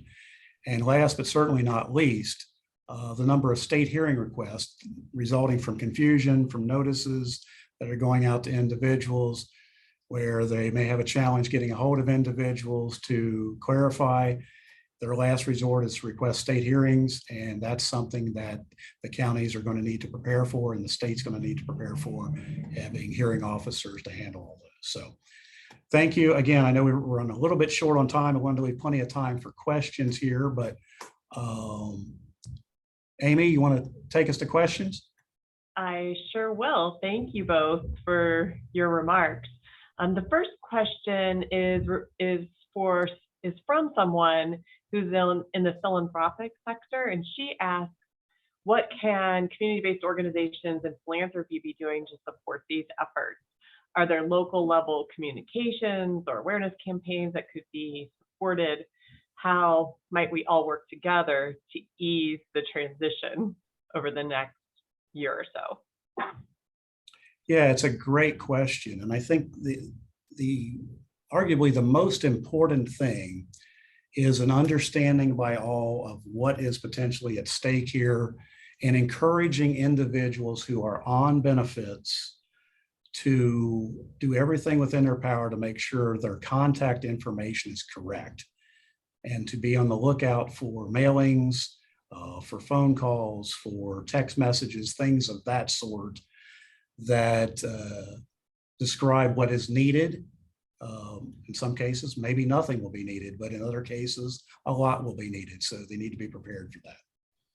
Yeah, absolutely. I would totally agree. And I think really if philanthropy is looking to have an impact, you know, an infusion of resources into the community-based organizations and legal aid organizations that are a necessary fail-safe for when these systems, the call center is difficult to navigate, you know, helping people file an appeal when necessary, helping people know and understand that their SNAP benefits maybe didn't end, they still have their core benefit. And if they provide additional verifications of their deductions, they could qualify for a higher amount. There's a lot of communication that we need to start ramping up on. So I think a coordinated campaign in alignment with what the state is going to be doing and counties. I know Cuyahoga County is already thinking about their communications campaign. I think that could help a lot to at least dull some of the call influx we're expecting on the SNAP side. All right, great, thank you. Do SNAP changes in any way impact WIC eligibility? Great question, and the short answer is no. WIC is administered separately, and so there are some PHE related changes that will impact WIC, but in terms of the eligibility and enrollment process, the programs are not linked in the same way that SNAP and Medicaid are. Okay. Another question is, will the accessibility issues for SNAP impact the ex parte process for Medicaid? Jim, do you want to try to answer this one, or you want me to? So, yeah, to kind of unpack a little bit of the ex parte renewal process, basically for Medicaid eligibility, it amounts to oftentimes a thumbs up or thumbs down eligibility process, where for the SNAP program, much more detail is needed to successfully redetermine the SNAP eligibility, getting into everything from housing expenses to utility costs to go along with it. Everything that you could think of probably needs to be verified for the SNAP eligibility determination. So can't see a space where the ex parte is going to work cleanly hand in glove with that. Yeah, and I think the flip side is where the opportunity lies, which is because SNAP is recertified so frequently, the county often has really good data from SNAP households that can apply to Medicaid and could contribute to the ex parte process. So if the vendor provides information that is older than what the county has recently received from SNAP, they should be able to ignore that data from the vendor and say, we have more recent data from a SNAP redeterm, we're going to use that and push forward an ex parte or a manual renewal. Okay. It's a great point, Rachel. And again, the goal is, if an individual is receiving SNAP and Medicaid, to, in a perfect world, to recertify both at the same time. That way you're touching the case one time to take that action. So if you're doing that kind of hand in glove with the ex parte for the SNAP whatever additional information you need, Mhm. it means less work downstream. This is another question from a participant, are there any policy options that Ohio could be considering that would lessen the challenges of the whole unwinding process, especially around SNAP waivers or flexibilities and connecting SNAP eligibility to Medicaid? Yeah, it's a great question. And we have made some recommendations at the Center for Community Solutions to the agencies to consider asking for federal approval for some extension of waivers on the SNAP side. So specifically to keep our interim reporting waiver that we currently have. So SNAP typically has to do a renewal process every 6 months, and that has been suspended during the pandemic. So if we continue to suspend that, we will at least keep out that chunk of work that will otherwise also hit the counties at this exact same time. So that's one key waiver. And then there's also potentially some flexibility around redetermination requirements. So the interview for the redeterminations is something that's required right now. We could ask for some federal flexibility on that. Same with pushing out some of those recert dates to, as Jim talked about, that workload bubble. It's there for SNAP too, as you saw in that graph that I showed you. So those are some of the things we're thinking that could help to smooth the casework for counties that our state could pursue with the feds. All right. Well, thank you both. We really appreciate your perspective on these issues and all the work you're doing to make sure that Ohioans are well served. Thank you for having us, and I will answer some of the other questions in the chat. Thanks. We appreciate it. All right, Stephen, back to you. Okay, well, thank you, Rachel and Jim, for that very informative presentation. I'm now going to introduce our next speaker, Hemi Twarson is the Executive Director of the National Academy of State Health Policy, or NASHP, which is a nonpartisan forum of policymakers throughout state governments, learning, leading, and implementing innovative solutions to health policy challenges. Previously, Ms. Twarson served as Director of the Health Division at the National Governors Association's Center for Best Practices and as Senior Attorney for the Office of the General Counsel at the U.S. Government Accountability Office, addressing Medicaid and related health care topics for members of Congress. She holds JD and MPH degrees from George Washington University. With that, I'll turn it over to Hemi. Thanks for joining us. Hello, everybody, and thank you so much for having me at this forum. I have to say, I'm just listening in. It's been such a robust discussion. So I think I can share my screen now. So Stephen, I am not able to share my screen, but will you all advance my slides? Yeah, we've got your slides up for you, and you can try to advance them on your own, or you can say next slide and I'll keep them moving. Oh, okay, great. Okay, thank you. Yeah, so next slide, please. Thank you so much. Next slide, please. We can go to the next one. So you heard a little bit about who NASHP is and what we do. And what I wanted to just bring to the conversation here is sort of what is happening across states on some of these topics that you all are really tackling in Ohio. And really, I think doing some really deep and important work here. So what I'm going to talk about today is really about what are priorities across the states on healthcare, and really hone in a little bit on what are other states, how are other states addressing the social determinants of health and health equity buckets. Talk a little bit about some examples from different states on how they're approaching it. Take some time to talk about the public health emergency unwinding. What are some other states doing? How are they thinking about it in terms of themes and actions? And then if we have time, because I know we only have 15 minutes today, talk a little bit about what's happening on telehealth across the states and how people are thinking about transitioning out of what we've been doing in the pandemic to sort of our next phase of where we all are in recovery. So one thing about NASHP, just to know in terms of who I am and the perspectives I bring, as Stephen mentioned, we represent states. We are a nonprofit organization that really works with the states hand in glove. And what I think is important just to highlight for NASHP is we work with a lot of different levels of state leaders. So we work with the Medicaid directors, we work with folks who work for the Medicaid directors, we work for insurance commissioners, we work for state-based marketplaces directors, we work with public health officials, we work with social services agencies, we work with insurance commissioners, and so we work with state legislators. So we really sort of look at these topics from a holistic view of how are different folks from different parts of state government trying to address areas such as social determinants of health and equity and the public health emergency unwinding. So next slide, please. And we can go to the next one so we can just sort of get to what I want to talk about. So just to just take a step back from, what are states thinking about on healthcare? And one of the things that we did was take a look at what governors are talking about across the country and their state of the states. That sometimes is a good highlight or forecast of where things can come afterwards in terms of policy.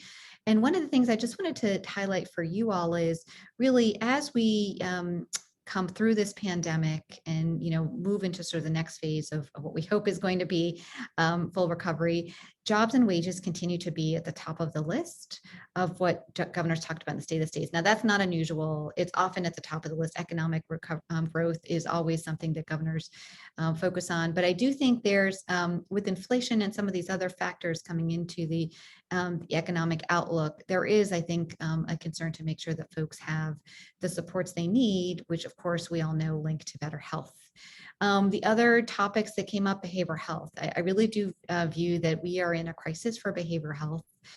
We have always had challenges on the behavioral health front, but now I think even more so with the pandemic, we have seen the need that really is outpacing the capacity that we have, not just at the state level, but across many different levels across the country. Education is also at the top, I think, and education is related to health and having those work together and having mutual goals, I think is important. That's also was a very popular topic for governors. Healthcare workforce has come to the top of the list. It always was there. It was always challenging. And we heard a little bit about that in the presentations before this one. But healthcare workforce, I think, continues to sort of dominate the needs. And it's healthcare workforce in a lot of different places. It's, the direct nursing and primary care doctors, but then it's also thinking about the aging workforce for those who want to stay in the home, behavioral health workforce, which we know there's shortages of in many places across the country, thinking about alternative workforces like community health workers and how we make better connections to the communities. Also addressing shortages of specialty care as well. And so having a comprehensive and strategic plan on how we address workforce in different parts of the country is, I think, something we're going to need.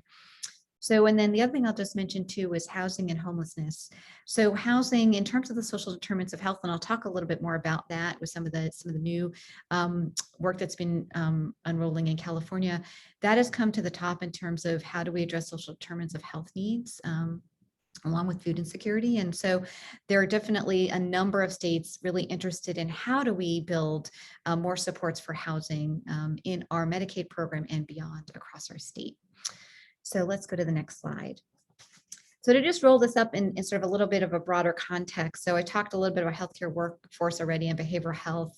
And I'm going to dive into social determinants of health and equity. But before I do that, I'd be remiss if I didn't mention these other two priorities that are climbing to the top of the list for states. Cost and the value of healthcare.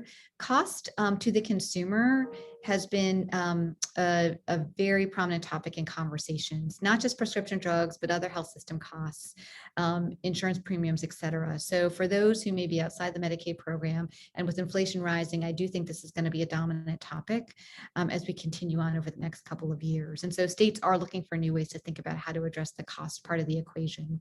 And part of that is in, investing in social determinants of health and thinking about how we can avoid hospital stays and all of that. But it's also thinking more holistically about what are consumers paying and how do we reform the system to make it more affordable for all those who use it.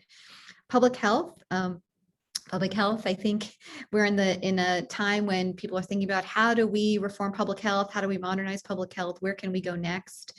Not just to think about what could happen during the next pandemic, but also how we run our current public health functions. And so that also continues to be a dominant conversation across states. And from our perspective, how does public health connect to the other parts of the healthcare system? How do we better integrate Medicaid and public health, especially if they're not, under the same umbrella organization? I think there's so much overlap between what we can do on social determinants of health and the public health mission and what they're responsible for in terms of ensuring good public health across the state. So how do we think about building those bridges and connections so that we can make sure that the system is robust and can really help us navigate the next challenge? Okay, next slide, please. So I wanted to just talk a little bit more because I think you had such a good conversation earlier about the social determinants of health and health equity.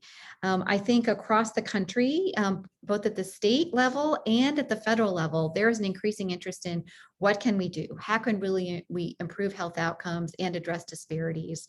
And I will say from the federal government perspective, this administration is very interested in both of these topics, putting them at the top of the list in terms of work across the Centers for Medicare and Medicaid Services and other agencies within Health and Human Services. So there is, I think, a lot of new ideas. There was just recently roadmap released for folks to think about, where the federal government is going on health equity. And so I think we have a moment in time for how do we think about this collectively and within states and regions, because we know all the work gets actually done at the state and regional level and local level. But how can that roll up to what's happening at the federal level, and how can those synergies help states and localities think about what work they can get done while there is that sort of pressure point at the federal level? So one of the things I wanted to talk about are what are the different tools that states are using in the social determinants of health space. And one is certainly Medicaid benefit design. And Ohio has been doing some of this work already as well. So how do we think about what role does the Medicaid program play in areas such as housing, food, transportation, and education related supports and services? There's a couple of states that have really thought about where to go next on this. I'm going to just share a few examples from that. But first I'll go through perhaps the list before I go back to the examples. The next one is leveraging managed care. And we just heard from a number of your plans here in Ohio and what they're doing on social determinants of health. And I think they provided a lot of good examples of what could be possible in Ohio and what's already happening in Ohio. But there are some other interesting examples from across the country of how states have really been working with their health plans to address social determinants of health and health equity. And so I'll talk a little bit about that. Home and community-based services funding. So the American Rescue Plan Act provided a bump for HCBS funding during this pandemic. And I think states have been, including Ohio, have been very creative in thinking about how to use that funding to provide other support services for those who need to be in the home. And I think a question is, what will happen next? What are going to be the long-term plan for those things that have already been authorized under ARPA and will continue to be sort of present for the next couple of years? What are states going to do to really address sort of long-term SDOH and equity needs for that population? And then cross-agency partnerships. I do think one of the core elements of success in figuring out how do you actually address social determinants of health is to truly build those partnerships across agencies and making sure that there is a collective plan and work going on that's able to actually think about how to improve health outcomes.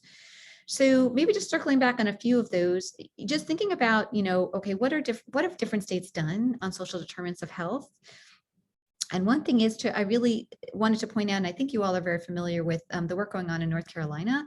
North Carolina has had a, Medicaid demonstration waiver in place for a couple of years now, and they are now just launching their Healthy Pilots, which really, I think, is a comprehensive program to test and evaluate the impact of providing select evidence-based and non-medical intervention related to housing, food, transportation, interpersonal safety, domestic violence, and toxic stress to high-need Medicaid enrollees. And I think what the pilots are going to allow the state to do is not just establish, but also evaluate this systematic approach to integrating and financing services. And I think will be something to watch for other states to learn from as they roll that out. I also wanted to call out North Dakota. North Dakota has taken a slightly different approach to North Carolina. They have a 1915I SPA, State Plan Amendment, where they have really tried to leverage that authority to meet the social needs of people with behavioral health conditions. So this is really focused on how do we address behavioral health. And they have selected 12 services to fill gaps in community-based care, such as care coordination, training and support for unpaid caregivers, community transitional services, benefits planning, et cetera, employment, housing supports, family peer support, and peer support. And they really, I think, are addressing, okay, we have a state that has a lot of rural areas. We have a limited number of providers. How do we really think about how we can fill gaps creatively? And I think this is an interesting model if you're interested to learn more about. And then the other state I wanted to mention in terms of leveraging managed care is Oregon. So, Oregon has, as you probably are familiar with, their CCOs, which are essentially managed care plans across the state that have fixed global budgets that allow them flexibility to think about new ways of paying for and delivering care.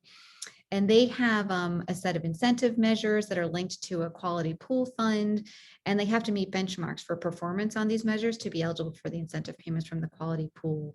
One thing I wanted to mention just about Oregon that they just released is the kindergarten readiness metric. It really is, I think, and we know many states are not ready to take on a kindergarten readiness metric, but what I think it's informative and instructive for other states is to think about how they got there and what they're trying to do with that metric. They are really anchoring that metric to community engagement, stakeholder input, and hearing from marginalized communities in order for their CCOs to actually test to completing specific activities. So that's really thinking about like the whole child. How is a child ready to go to kindergarten? And who do we have to partner to make sure that they're going to be able to do that? Over the 4 years that the system level incentive metric is in place, the CCOs are going to have to complete activities that fall into different components that include like social emotional health reach metric data review and assessment, development of an asset map of existing social emotional health services and resources, a CCO-led cross-sector community engagement, and the development of an action plan to improve social emotional health services capacity and access. So, one of the things I think to take away from that is what other ways can the health system engage communities and think about how we provide care in a more holistic manner. I do think, for Medicaid programs across the country, that is an area for development, is really bringing in the community voice and thinking about how to help that inform, the care that the plans provide and the state provides through their Medicaid programs. So one thing to watch as we move forward. I also just wanted to mention a note on the cross-agency partnerships and governance approaches. I think it's, Ohio, I think has done some great work in this, has of a number of other states, but it is challenging to really have a true cross-agency partnership across Medicaid and public health and social services agencies to really think about data exchange and braiding and blending funding and person-centered care. So one example I wanted to share with you all is in Michigan. The Michigan Department of Health and Human Services has a web portal called Care Connect 360 that facilitates coordination of care across programs and payment systems in the context of their Medicaid behavioral carve-out. So in Michigan, behavioral health is provided from a separate set of plans, as is physical health. And so it was originally developed to increase shared accountability for whole person outcomes across plans that are, separately providing those physical health services and behavioral health services. And it's accessed by plans, behavioral health providers, and authorized foster care professionals to really facilitate the coordination of care. I think based on the lessons learned from the implementation of that tool, North Carolina has developed a statewide coordinated care network to defragment care and electronically connect people to needed community services and supports. And so it's just, I think, another example of ideas of how do we truly connect. Referrals are being made in a lot of different programs, including in the program here in Ohio, but what are the tools that other states are using to really make that connection stronger and creating common technology platforms where everyone can really participate and engage.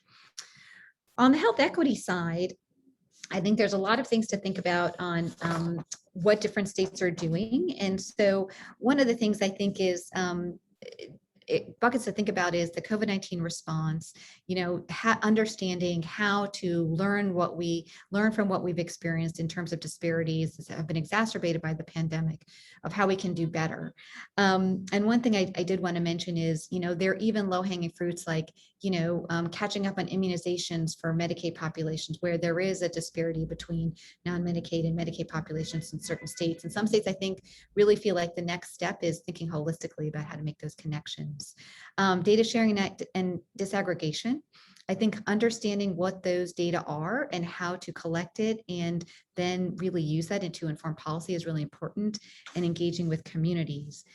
And just because I saw Amy pop on, I think we're probably nearing time. So what I will probably do is just leave you with this, maybe just next slide, please.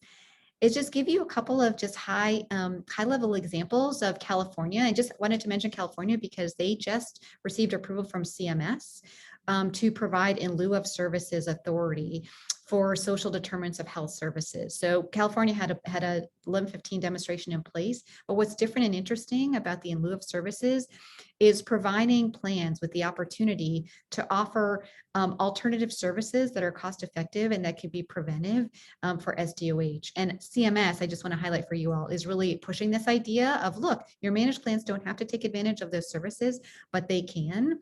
So, and California is building incentives for the plans to take that up. And so I think it's something to watch because I think a lot of other states are going to be interested in thinking about how to use the in lieu of services.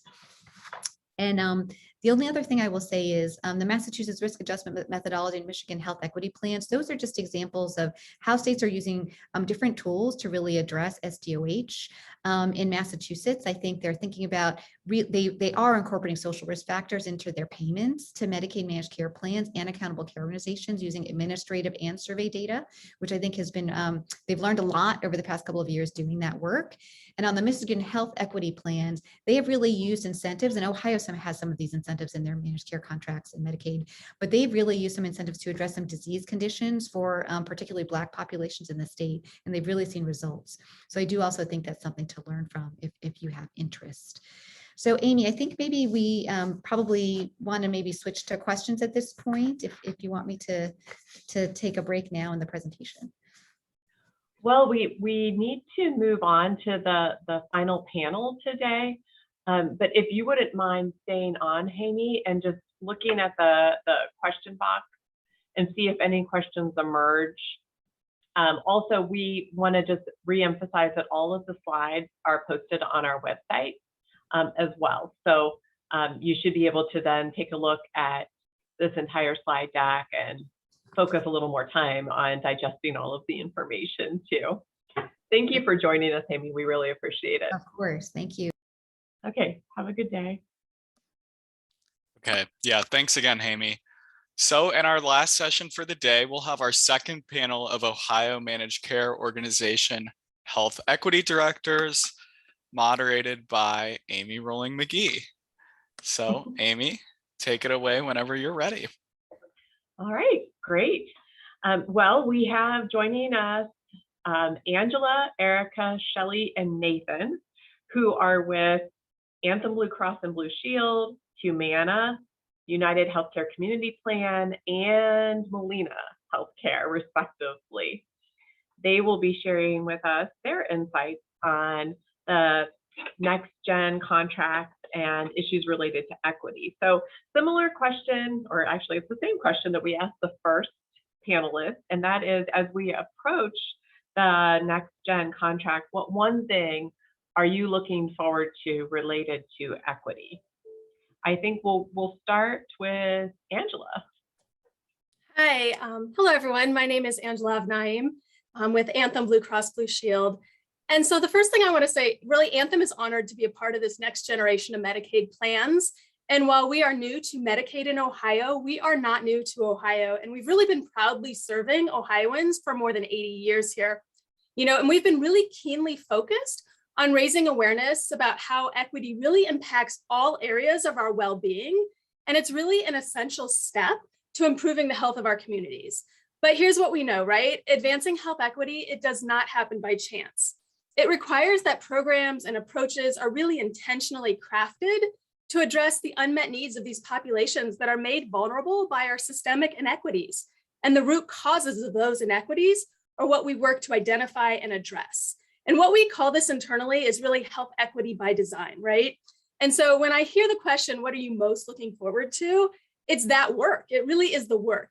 It's that health equity by design, designing those efforts that really drives, it's my passion, to really drive and deliver population-driven processes that address really these inequities. But here's what we've heard over and over from my great colleagues earlier.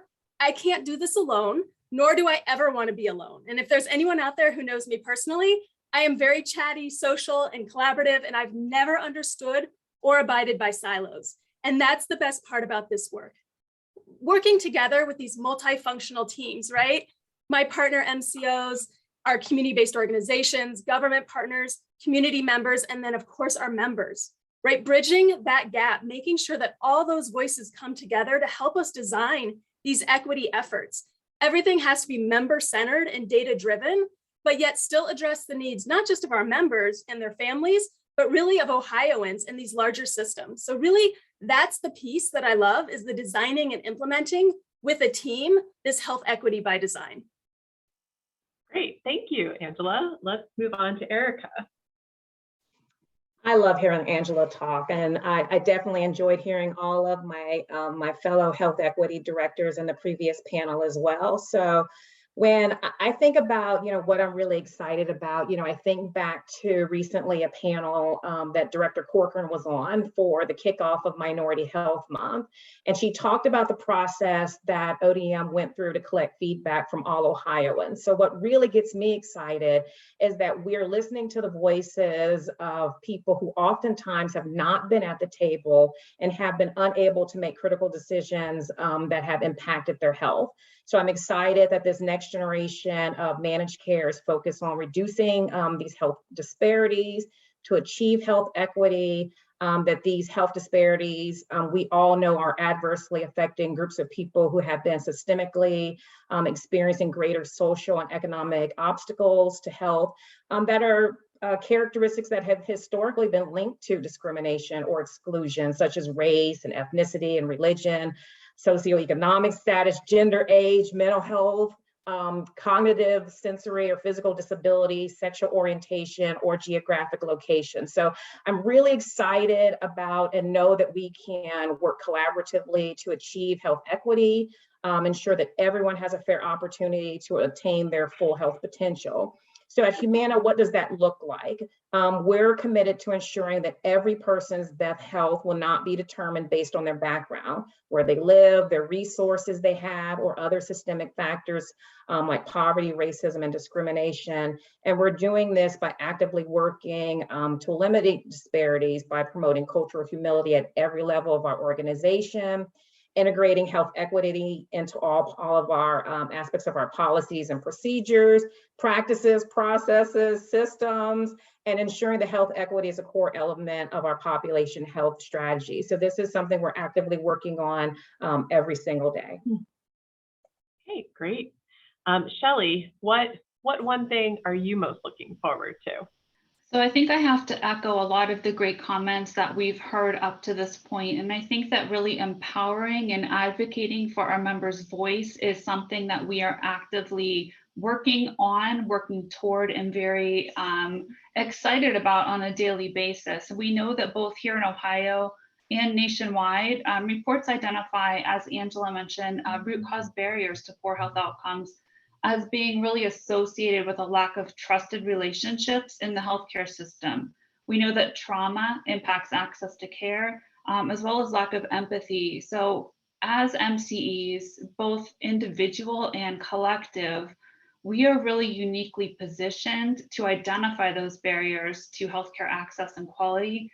We work to really practice culturally humble and empathetic services that are very member-centric, and they also work to shift the power dynamic between the member and the healthcare delivery system to co-design programs and solutions that best meet the needs of our Medicaid members and really incorporates the voice of what they are telling us they need. So we're really excited to continue working to focus on making sure that our internal staff have the resources to meet the needs of our members, address root cause barriers, and really work together to promote effective and sustainable change across the landscape. Really excited to work with everyone that has spoken today. And Nathan. Thank you, Amy. Yeah, I think if I have to pick one thing that I'm most excited about, it would be the way that health equity is really woven across the language in the contract. It's woven across departments of a health plan.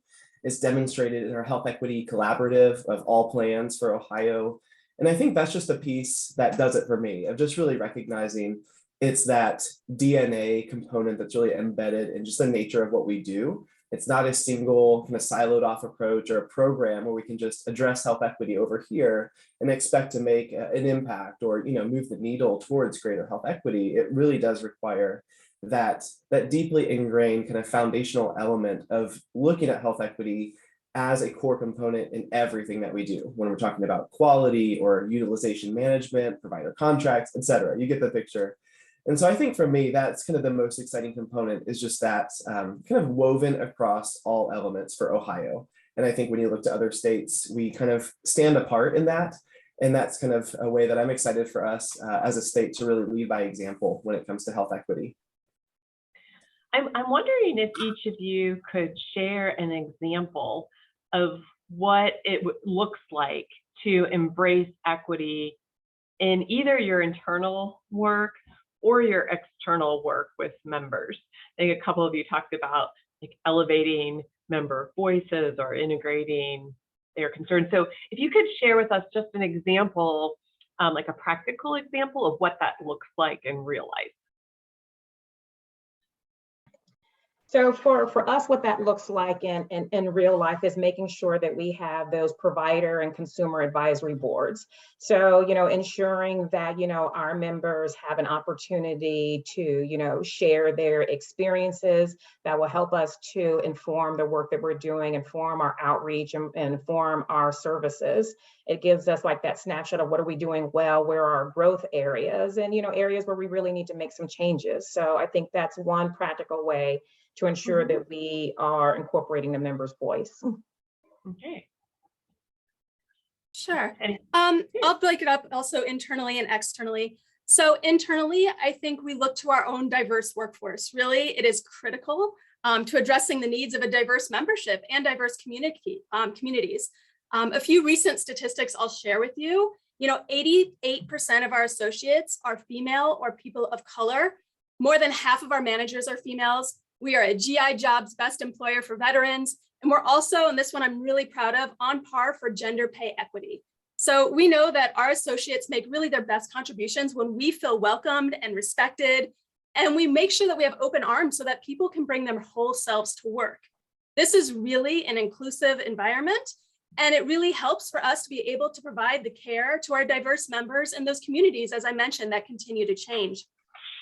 Externally, I know we've already mentioned providers, but I'm going to hit on that again, because really our providers are our partners in providing this, cultural humility and care that can really help with some of these outcomes. So we want to make sure that all of our providers are delivering care that is really culturally competent, working with them to make sure that our folks can find healthcare providers who have similar cultures or gender, geography, ethnicity, making sure that the clinical environment represents different diverse images and languages and has reflective brochures, making sure that everyone is trained on their own implicit bias and cultural humility and how to offer care. I think one example that I really want to share too with our providers specifically is a partnership that we have with Ohio University and the University of Cincinnati.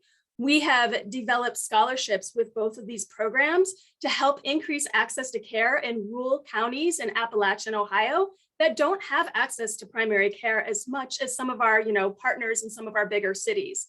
So these scholarships are going to support students in the College of Nursing to expand representative care, behavioral health care, women's health services, substance use disorder in underserved counties.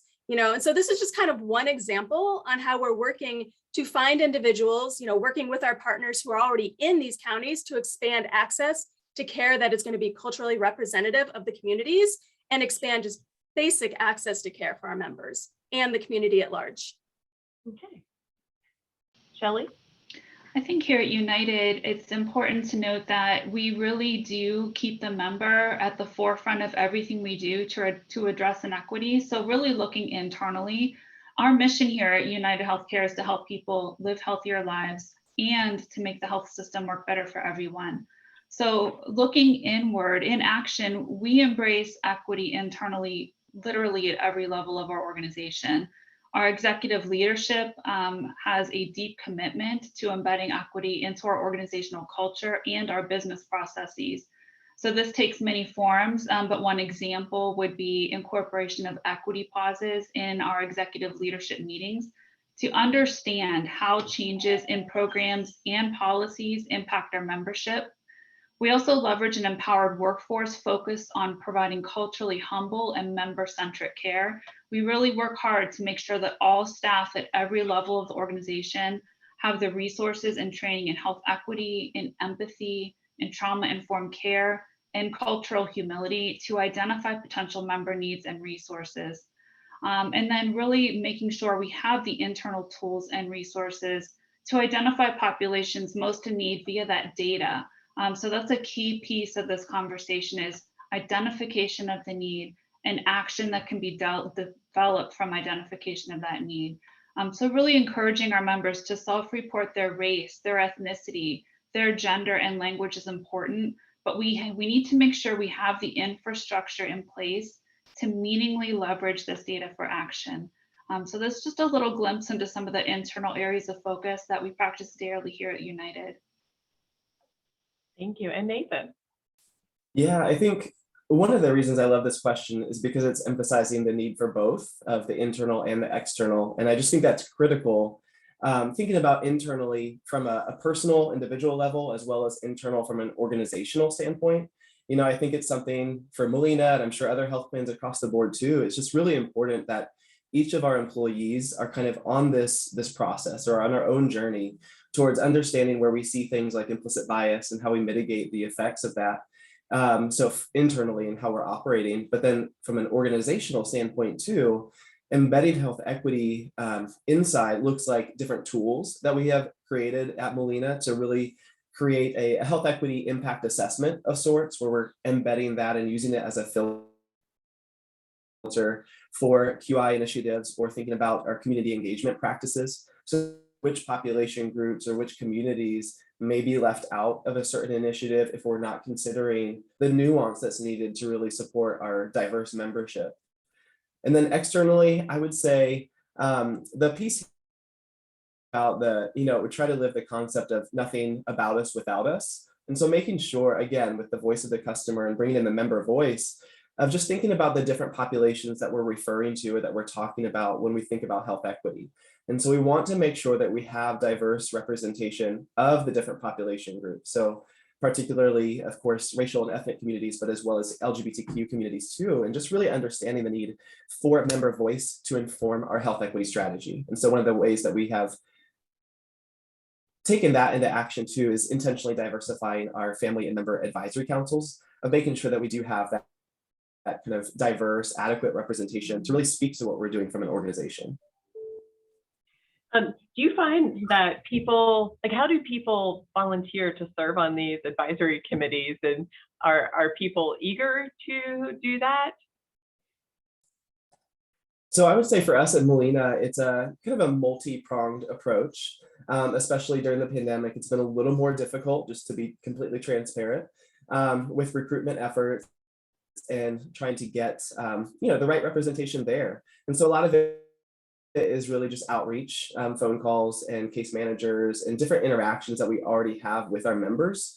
And through that process, we're able to identify, where there are gaps in regions of the state that we're already interacting with the member that we could benefit from their insight and their experience. So that's one of the avenues that we take to help kind of recruit members into those councils.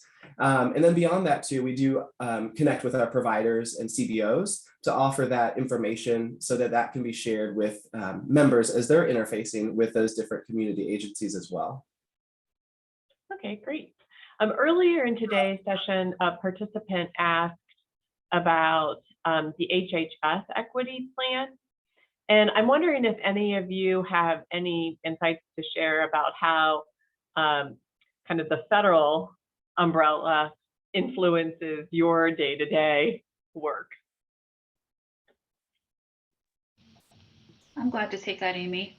Okay, great, thank you. So here at United, we have spent quite a bit of time analyzing opportunities here. And we're really currently working on bringing back our non-discrimination language to explicitly address 1557 requirements and call out gender and sexual orientation. We're working on identification of language in our data sets and working to close those language gaps. We do have a structure currently in place to support grant opportunities with our local CBO partners. And additionally, our population health and our health equity approach has, since 2017, I believe, conducted a health disparity action plan to identify and prioritize inequities in our membership with very specific and measurable mitigation efforts. Okay. Anybody else have something they'd like to add to that question? Yeah, sure. I'm happy to add. I think a lot of what we do too, is guided very much so by the work that's already been done and provided to us by the feds, making sure that anybody with any kind of linguistic needs has immediate access to translation services, whether it be written or oral 24/7, whether it's within our MCO or within their provider areas. But also building up that database, as mentioned, making sure that we're asking the right questions to truly understand who our members are and what their needs are and the needs of those communities, so that we can make sure that we have those materials available, we have the right interpreters available, and we have the right, more culturally specific materials available for them. And as far as the granting opportunity, absolutely, I'm going to piggyback a little bit on what Shelley said, but with our funding into the community, making sure that we are finding those, community-based organizations that are already ingrained within the communities, doing the work and representative of the communities in which they're looking to serve. We are not going to come in with dollars and just start changing the world, because that doesn't happen and it never happened. Partnering and making sure that these grants are appropriate and they're with folks that are actually a part of the community. So we become a part of that system and that grant making process to really bring folks to the table to make an impact. All right, well, I think that's a good segue into the final question that we wanted to explore today, which is, what are you most encouraged about related to the new approach to community reinvestment? And maybe if you could just summarize it in a few sentences so we can hear from everyone. But what are you most encouraged about? I can go ahead and one of the things with community reinvestment, I think that stands out in terms of encouragement or excitement the most, in addition to what we've already talked about with the collaboration component, because I think that is critical again, and we've all agreed on that. So collaboration for sure. But in addition to that, I would say it's kind of the member voice that is included there as we think about when you look at communities or groups of populations that have been historically left out, and you really intentionally seek how we can engage, how we can support, how we can better offer more equitable service, then it really increases outcomes that are more positive for everyone. And so thinking about how we can use these dollars in areas that have been historicized as an opportunity to not only increase outcomes for the populations that we're actively trying to serve with, but also just because of the nature of what we're doing, it increases positive outcomes across the board for the rest of our membership and the community at large. Okay. Great. Erica, you want to go next? Sure, I'll go next. I love what Nathan said. And, as he mentioned, the health equity directors, we've already started talking about this new approach to community reinvestment. So, I'm really excited about that. And also by strategically pooling all of our collective resources, we'll be able to have a significant impact on the social determinants of health. So, also we'll have an opportunity to, measure, quantify if what we're doing is having a significant impact on eliminating disparities and improving our population health, thus achieving, health equity. So I'm really excited about, those next steps and then that next view of what community reinvestments looks like in Ohio. Okay, thank you. Shelley. So I'm encouraged about collective impact, having the ability to pool resources with the other MCOs and really infusing resources into our communities to positively impact both short and long-term health behaviors and outcomes. And going back to a comment from Lauren, aligning social risk to insurance risk, and then having the opportunity to take that one step further and aligning our performance and mitigation of that risk to health outcomes, linking the whole continuum together. I think it's an amazing opportunity and really look forward to the work to come. And Angela. I mean, everything about this excites me, right? I mean, this is where we put our money where our mouth is at the end of the day. This is population health, right? That's exactly what this is. I mean, this is us working together, objectively funding community-based organizations that are already making an impact, looking at the data to drive our funds, listening to our members that are telling us where they need help or assistance or what we could be doing better, and then working with, my co-panelists as well as the ones earlier and other experts in the field to really do it and put our money there. I mean, this really has the potential to make a real impact. And if everyone else doesn't get excited about really making an impact, then they're in the wrong business, because this is what it's all about. So that's it. Well, wonderful. Thank you to all of you for the work that you're doing, for your commitment to improving health and achieving equity for all Ohioans, and for participating in our panel today. We very much appreciate it. Before we conclude today's session, I want to thank a few behind the scenes folks here at HPIO. Stephen Listeson, who you've met, is also assisting with planning our forums this year. So shout out to Stephen for all his work on figuring out speakers and all of that. And then Alana Clark-Kurt, are you going to come off camera or on camera here? Alana is the producer of our educational series. She handles all the logistics, is often behind the scenes, and it looks like she's preferring to stay behind the scenes. I don't have a camera on this computer, but hi everyone. Okay, very convenient, Alana. But thank you, Alana, for everything that you do to keep our forums and other educational sessions running smoothly. And Nick Weislogel, you know him from the Friday afternoon emails that you get. My dad always talks about Nick's emails and how great Nick's emails are. So Nick also does all of our graphic design and assists with technical aspects of our forum series as well. Thanks to all of you, especially those of you who have hung out with us all the way till the end of today's session. I hope that you found it to be informative. I know I certainly have, and hope all of you have a terrific day. Stephen, do you want to say anything else before we close out? Yeah, so I think we're going to go to the poll question now. Not sure if I have, there we go. I'm working on this too. Is it going to pop up on everyone's screen, Alana? It's coming now. So there we go. Just a poll question about the quality of our forum today. If everyone could answer, that'd be great.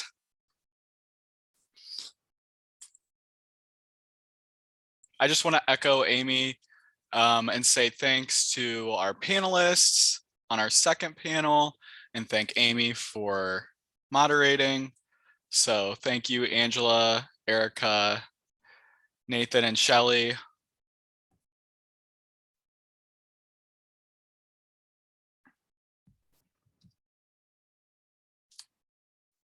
On the screen, we have ways that you can take the information we presented today and influence the policymaking process.